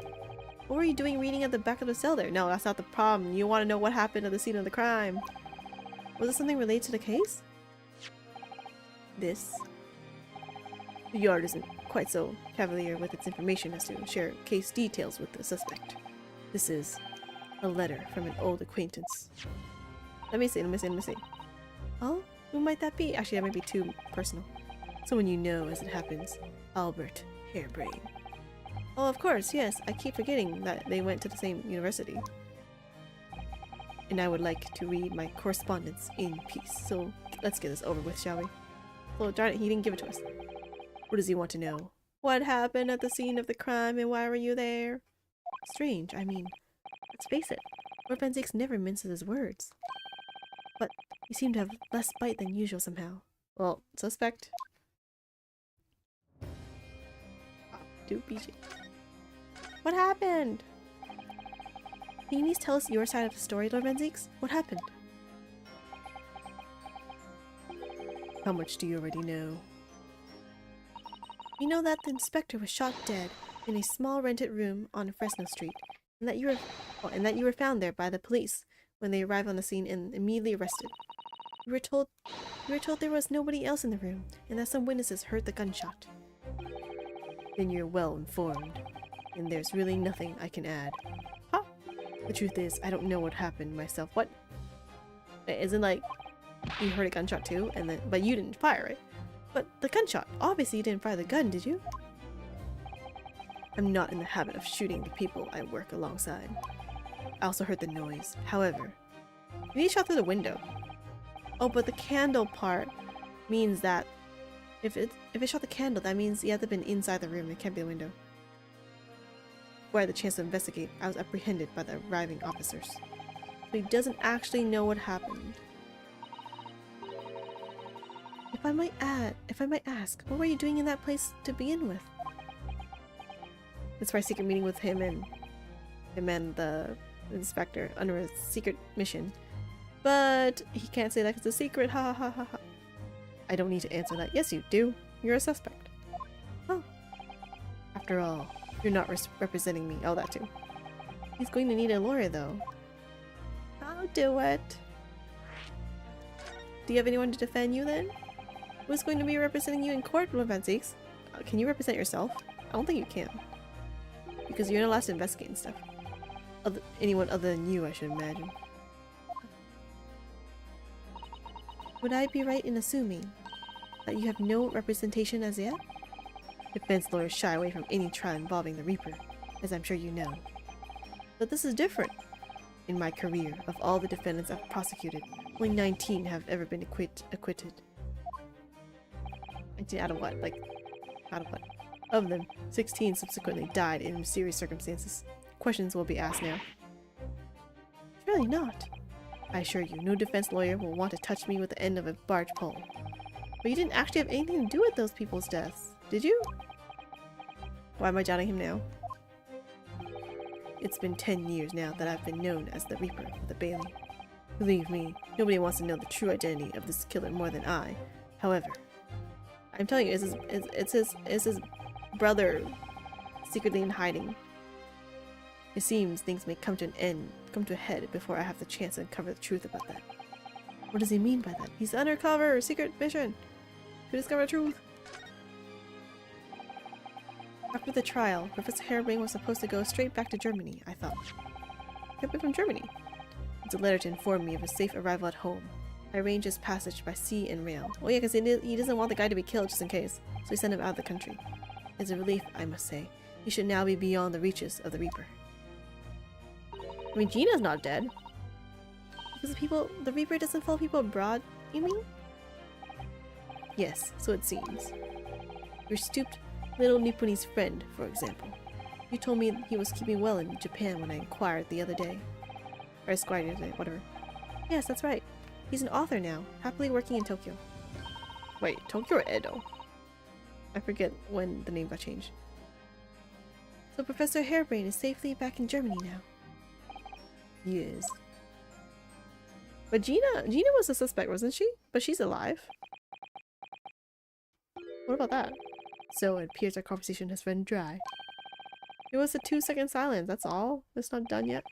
Well, in any event, if you excuse me now, I wouldn't like to detain you. You're the one being detained. I was wondering, Lord Van-Zeeks, if you'd like, I'd be happy to advocate for you. You trust me, do you? Well, I legit just asked if he was the one that killed people, but okay, sure.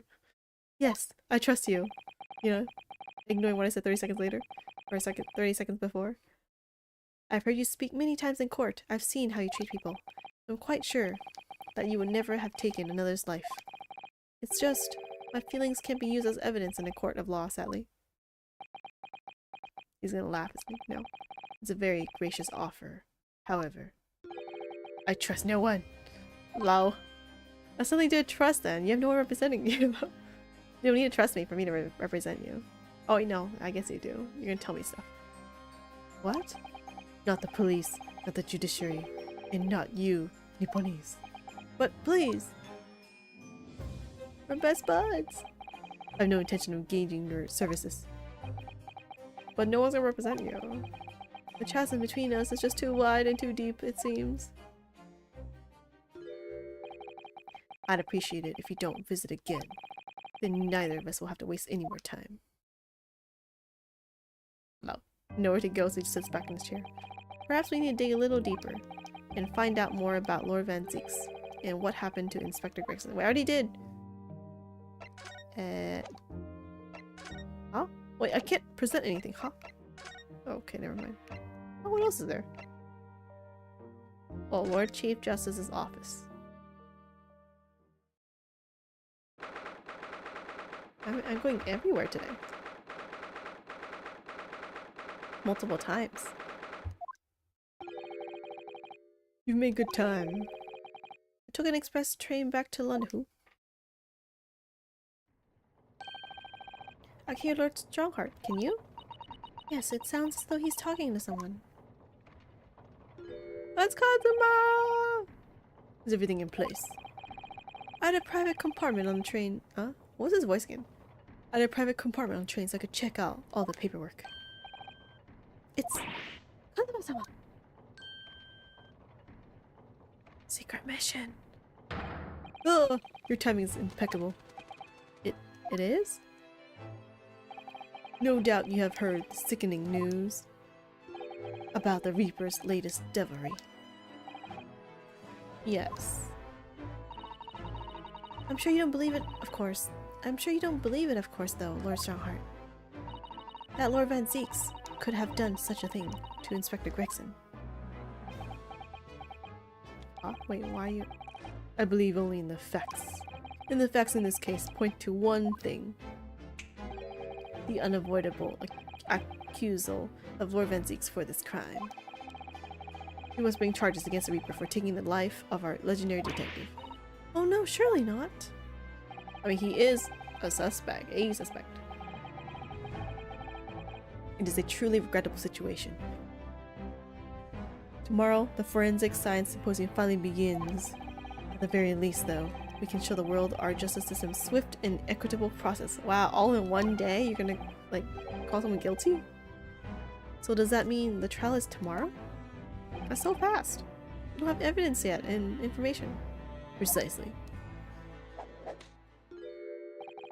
In fact, this is a fine opportunity for introductions.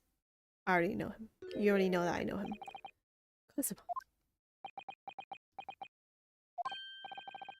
Ah, but of course, you're already acquainted, aren't you? Mr. Ahsoka here will be present at tomorrow's proceedings. Oh, as the prosecutor. Oh, of course, leading the prosecution. Also, I just realized, Kazuma's so bulky. Look at his arms. Wait. What? Oh, it's me against you!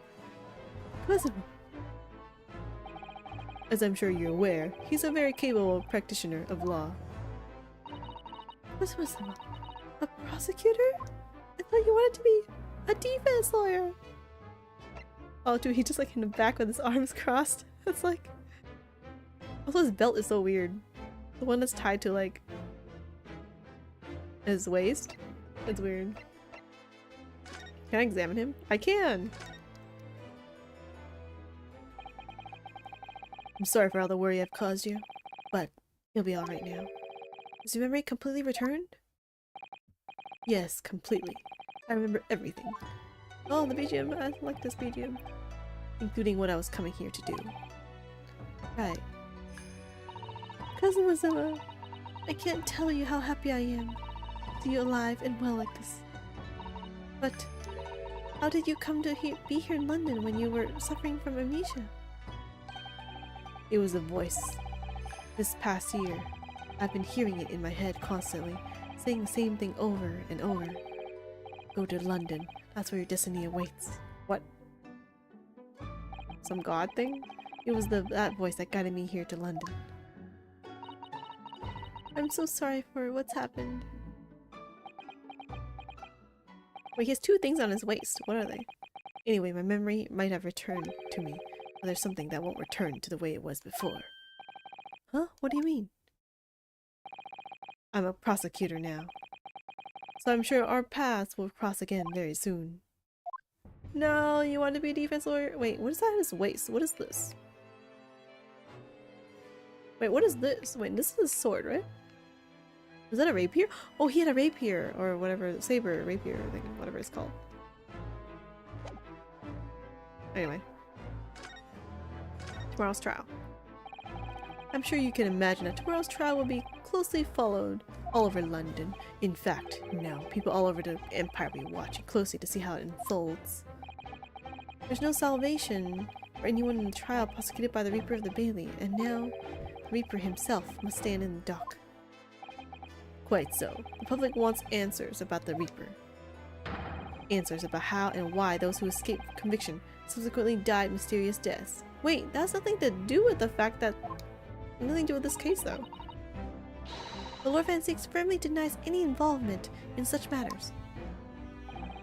And there have been thorough investigations that have proven him to be innocent. Yeah, you guys did this, man. It wasn't even me. That's certainly true. Or, it has been at least, until now. Oh. You mean the fact that he killed someone, right? No, tomorrow's trial will mark the start of a new chapter in our country's great judicial history. Prosecutor Asaki. So, Kazuma will be prosecuting tomorrow? That's right. But he's a defense lawyer, Lord Strongheart. Accomplished young law practitioners cannot pick and choose their roles. They can't. Imagine what it would mean for the prosecution to know the strategies commonly employed by the defense. A devastating combination, wouldn't you agree? I don't think so. I think it's fine, but okay. Absolutely. I've no doubt at all that Kazuma will be a razor sharp as a prosecutor. But why Kazuma-sama? There are surely many other highly skilled prosecutors in Great Britain. It was a personal request. I asked to be assigned to the trial. What? Why would you do that? You asked for this? But why? It'll all become clear tomorrow. I'm guessing you intend to stand for the defense, don't you? I want to, but he doesn't want me to. Although the Reaper appears to be turning down all offers of representation. Oh, it wasn't just him? Oh, it wasn't just me? I'm surprised such a personal request would have been upheld. It seems unprecedented. Quite exceptional, in fact. You are quite right, Miss Mikotoba. Tomorrow's trial will be unprecedented and exceptional in every way. After all, the accused is one of Britain's greatest prosecutors, the pride of the Empire. It would be unwise to give the public a reason to perceive it as the judiciary closing ranks. So that's why you're happy to let a foreigner handle the prosecution? Wait, what?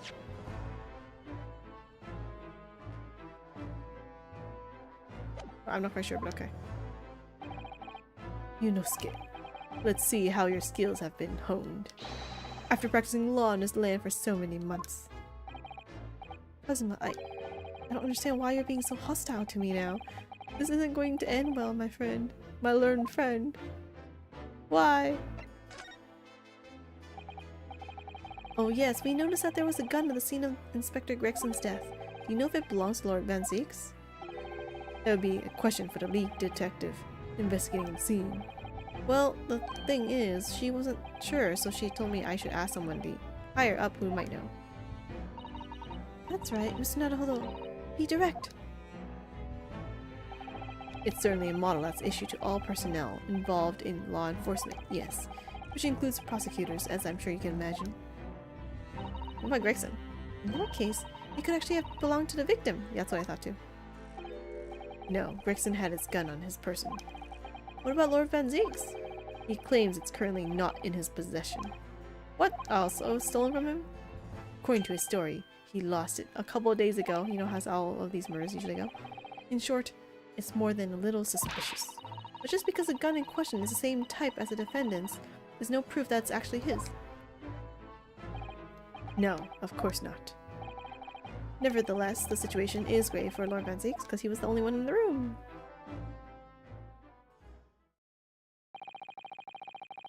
It doesn't look like we're going to glean much more here. Well, thank you very much, Lord Strongheart. Also, I was going to say Lord Van Zieks, though. Remember, tomorrow's trial will go down in our Empire's history. There's much you could learn from the public gallery. Sorry to have taken up so much of your time. We'll see ourselves out. Bye. Oh, what the? A really nice voice. Before you go, Ryunosuke. Oh, what is it, cousin? I just wanted to thank you. Kazuma-sama. What? What about me? You took my determination to heart and brought it with you over the ocean in my stead. And you carried out my role to perfection. You always were intent on setting British law in order to change your own justice system. Change our own justice system. It was your dream, and Mr. Naruto didn't want that to die with you. That's okay, you're alive now, though. Yes, I had another purpose for coming here. Oh, but I had another purpose. Oh, well, we all knew that. Secret mission. I actually have a favor to ask. Which is, oh yes, didn't Strongheart want a favor from me? Us too? This trial I'll be prosecuting tomorrow. I'd like you to be there to see how it ends. Right in front of me. As a defense counsel. Why? What's this all about? Wow, some secret mission he's doing, I assume. I know you have what it takes. But Lord Van Zeeks would never put his fate in my hands. On the contrary, he recognizes your talent. Duh, he lost to me so many times. He does? It's not easy to see behind the facade sometimes. He's a tsundere, we all know. Here, have a look at this. It's Gregson and his brother in Lord Van Zeeks smiling. He's smiling. He never smiles. That's Lord Van Zeeks and Inspector Gregson. In a photograph that must have been taken some time long ago. By the look of it. And who's the third person? It's definitely his brother. His hair is styled the same way. It was displayed very prominently in a detective's office. In Gregson's office, you mean? Yes, what I'm trying to say is, if you really think you can trust the Reaper, you might find that some straight talking makes him take a different view. Take it. Gregson's photograph. Treasured memory. I don't understand. Why are you giving me this? Why are you giving me hints? But you don't help. Just hurry, Ryunosuke. Visiting hours at the prison are almost over. What are you doing, Kazuma? Secret mission. He's probably like just temperate. It's one of those things where like the stronger your enemy is, the more we can get to the truth type of thing. But okay, time to go.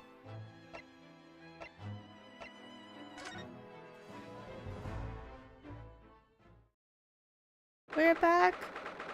Van Zeeks. Actually, cell 1. Usually it's like cell 9 or cell 7 or whatever the heck. He gets the first cell. Except it looks the same as everything else. You think it'd be like nicer looking or something. But Van Zeeks is still reading that letter. We've been gone quite some time though. Well, it wasn't that long actually. Either he's an incredibly slow reader or it's an incredibly long letter.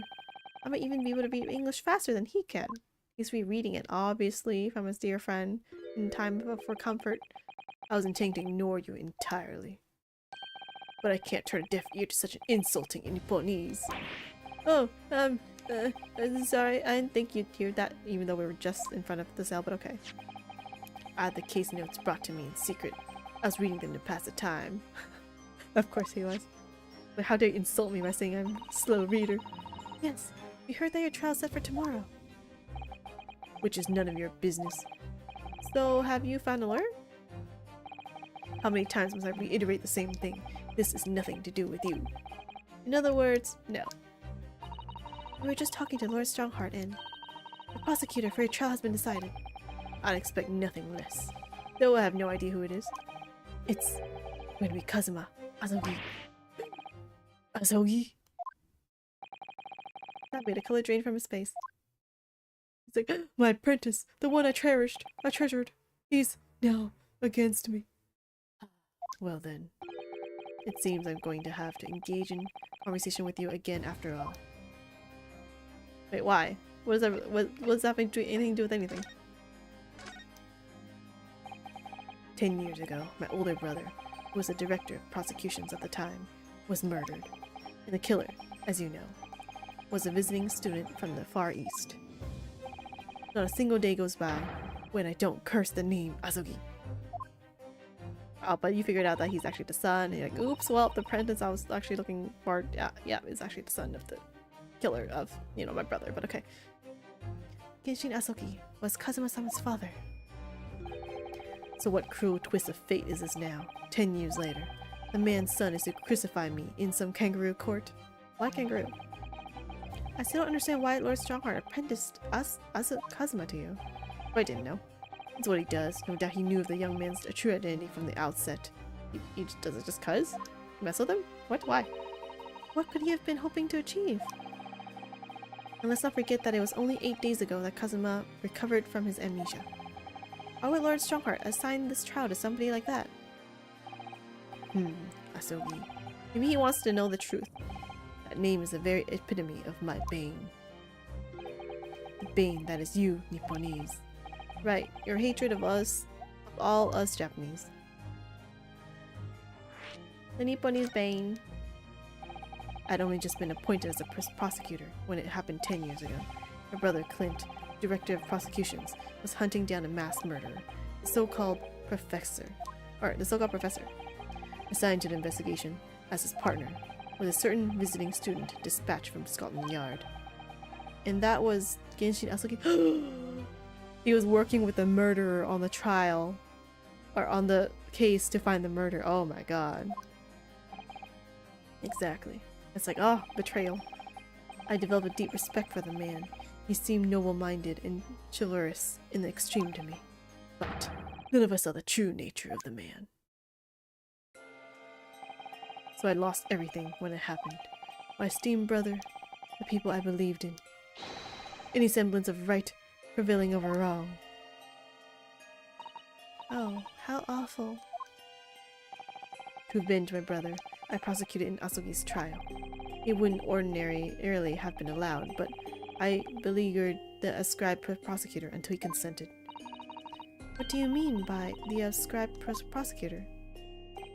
The man in charge of the professor's case inquiry, Lord Mel Strongheart. Wait, what? Lord Strongheart? He was a highly accomplished prosecutor, but he agreed to relinquish the trial to me and act as my advisor instead. Since that time, he's the only person to whom I felt in debt. Until you realized that he betrayed you and gave you the killer's son. But okay. I'm sure he must have seen your zeal for the case and recognized your potential as a prosecutor. Until he did this to me. Anyway, time passed, but then earlier this year, who should arrive in London but you? Oh, and, of all things, as a lawyer. I felt your animosity the first time I ever faced you in the courtroom. Your obvious deep loathing of us Japanese. I kept telling myself it was illogical. But for so many years, that hatred had festered inside me. I could no longer control it. And I can understand why. Now I know the history.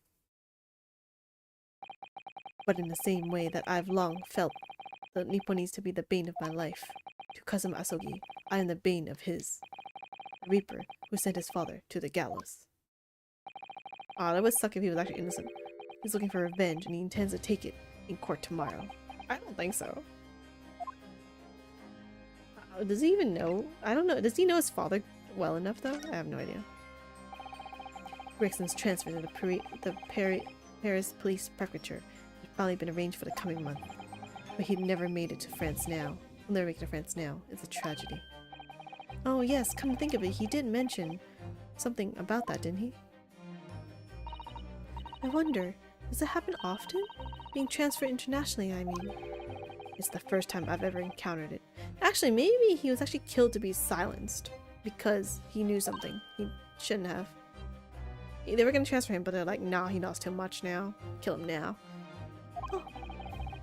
The Paris police welcoming an English detective is almost inconceivable.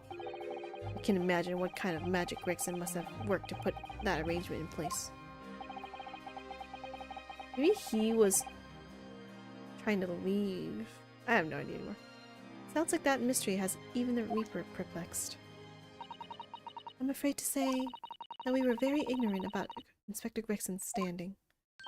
We hear that he was considered something of a legend at Scotland Yard. Again, it was 10 years ago that he first made a name for himself, by uncovering a decisive piece of evidence that exposed the professor's identity. If it wasn't for Gregson's singular approach to the case, the discovery would have never been made. What sort of approach? After my brother's life was taken, the inspector pushed for a full autopsy. Oh my, 10 years ago? Why is that so surprising? Autopsy was considered a desecration of the body at the time, and rarely performed. And my brother was of course a noble. That made the idea of it even more unthinkable. Something Gregson had dug up in his investigations made him determined it was necessary. His powerful conviction somehow influenced the House of Lords, and as a result, I could avenge my brother's death. So you must have had great confidence in the inspector's abilities then. And it's even more inconceivable that you would have taken his life. I don't have confidence in anyone. Oh, wait, what? Then why? I'm sure Gregson felt the same way.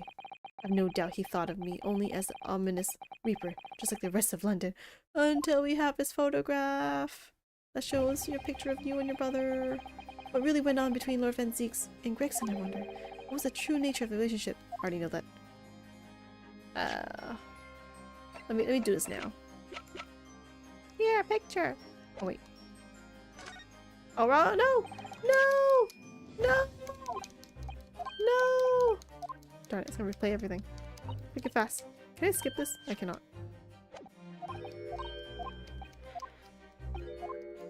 No!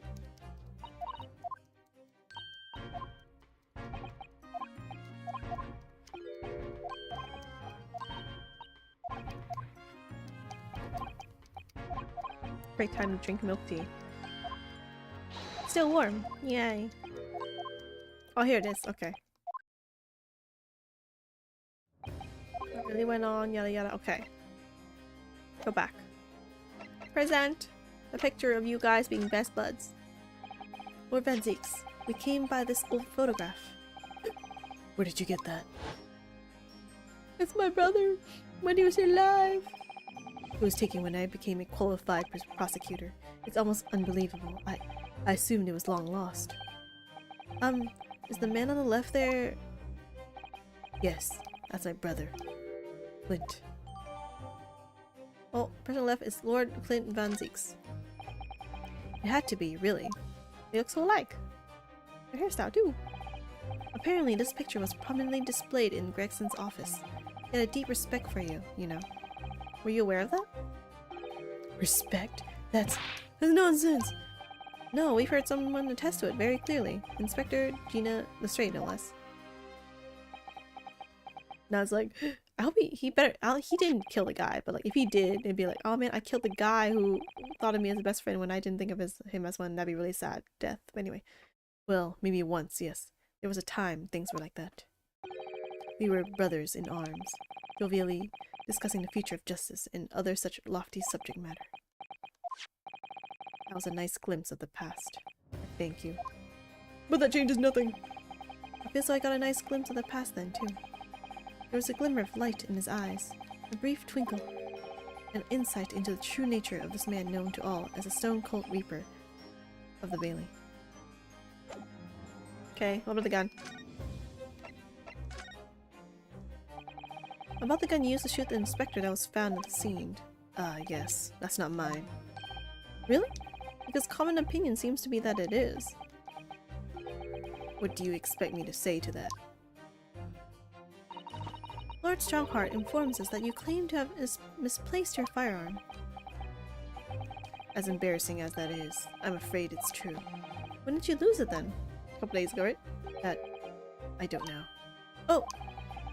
I was issued with a new revolver when I first became a prosecutor 10 years ago. I must have stowed it somewhere, I suppose. Well, that's a very long time ago. Or left it somewhere, perhaps. You have something in common with Lord Van Zeeks after all, Mr. Naruhodo. A talent for misplacing things. No, this has nothing to do with me. Don't drag me into it. Don't make the mistake of associating me with this Japanese. Oh dear, the rift is very wide, isn't it? So it's not decisive evidence, clearly, but it doesn't look good, that's for sure. Oh, is that it? Mr. Naruhodo. He called me by my name! Oh, that's the first time he's ever used my actual name. See? I thought the same thing, Ryunosuke. I thought the same. I've lost all confidence in my country's justice system. I don't trust the police, the judiciary, or lawyers. But there's still one thing I'm willing to believe in. What's that? Me! That which you see in the eyes of another across the courtroom. Simple determination to know the truth.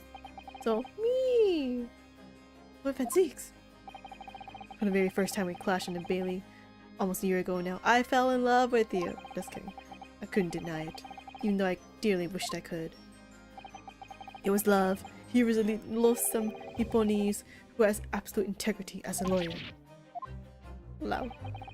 There are only two other men I've known with that same look in their eyes. My brother, Clint, and Genshin Asuki. The man he idolized and the man who betrayed his trust in the most hideous way.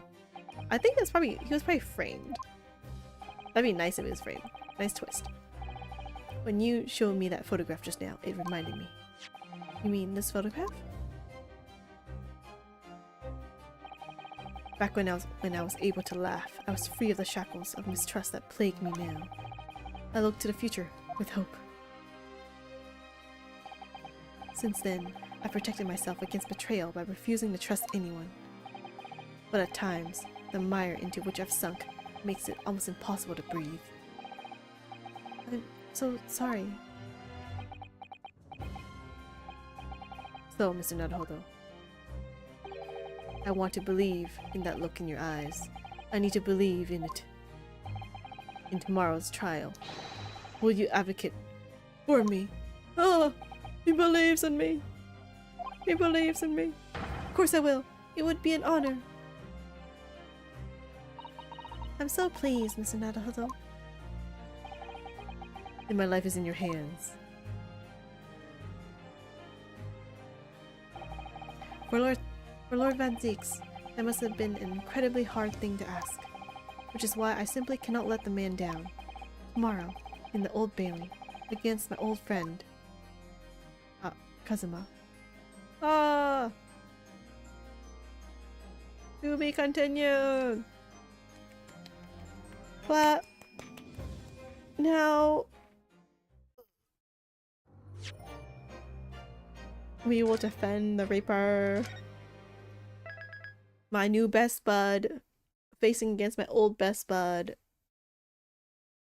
for next time. And oops, wait. No, don't. No, don't. Not today. Back to title. Actually, wait. Rather than title. Let's do this.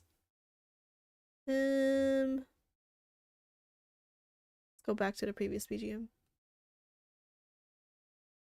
Ooh. That was fun. I saved it. And that is all for this week. We will continue next week. Oh man! It's getting exciting now. It's probably gonna talk about the past, all the Reaper stuff, who was actually behind it, who maybe there was a secret guy behind the scenes killing all the people, because there obviously was. Yeah, I'll continue this next week, but everything's so exciting now. I'm almost done with the game. Well, technically this is the second of last for Resolve.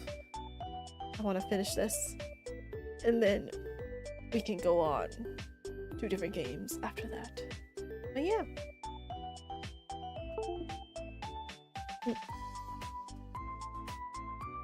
I'll continue this exactly 1 week from now, most likely. And I'll get to the bottom of the mystery. Anyway, I realized I should go and make some more clips. And so I'll try making clips, or the shorts, whatever, of the video, just because. I would make a highlight thing, but I realized that's gonna be super long, so I cannot. I'll try making clips. Shorts. Anyway, That's all for today. I will go and eat the dumplings I made yesterday, and I have pumpkin soup that I made also yesterday, leftovers, for lunch. Yay! I will talk to y'all later next week. Then, bye-bye. Thanks for joining. I love story plots like these. Wow. Have a good day, good night, and I'll see y'all later.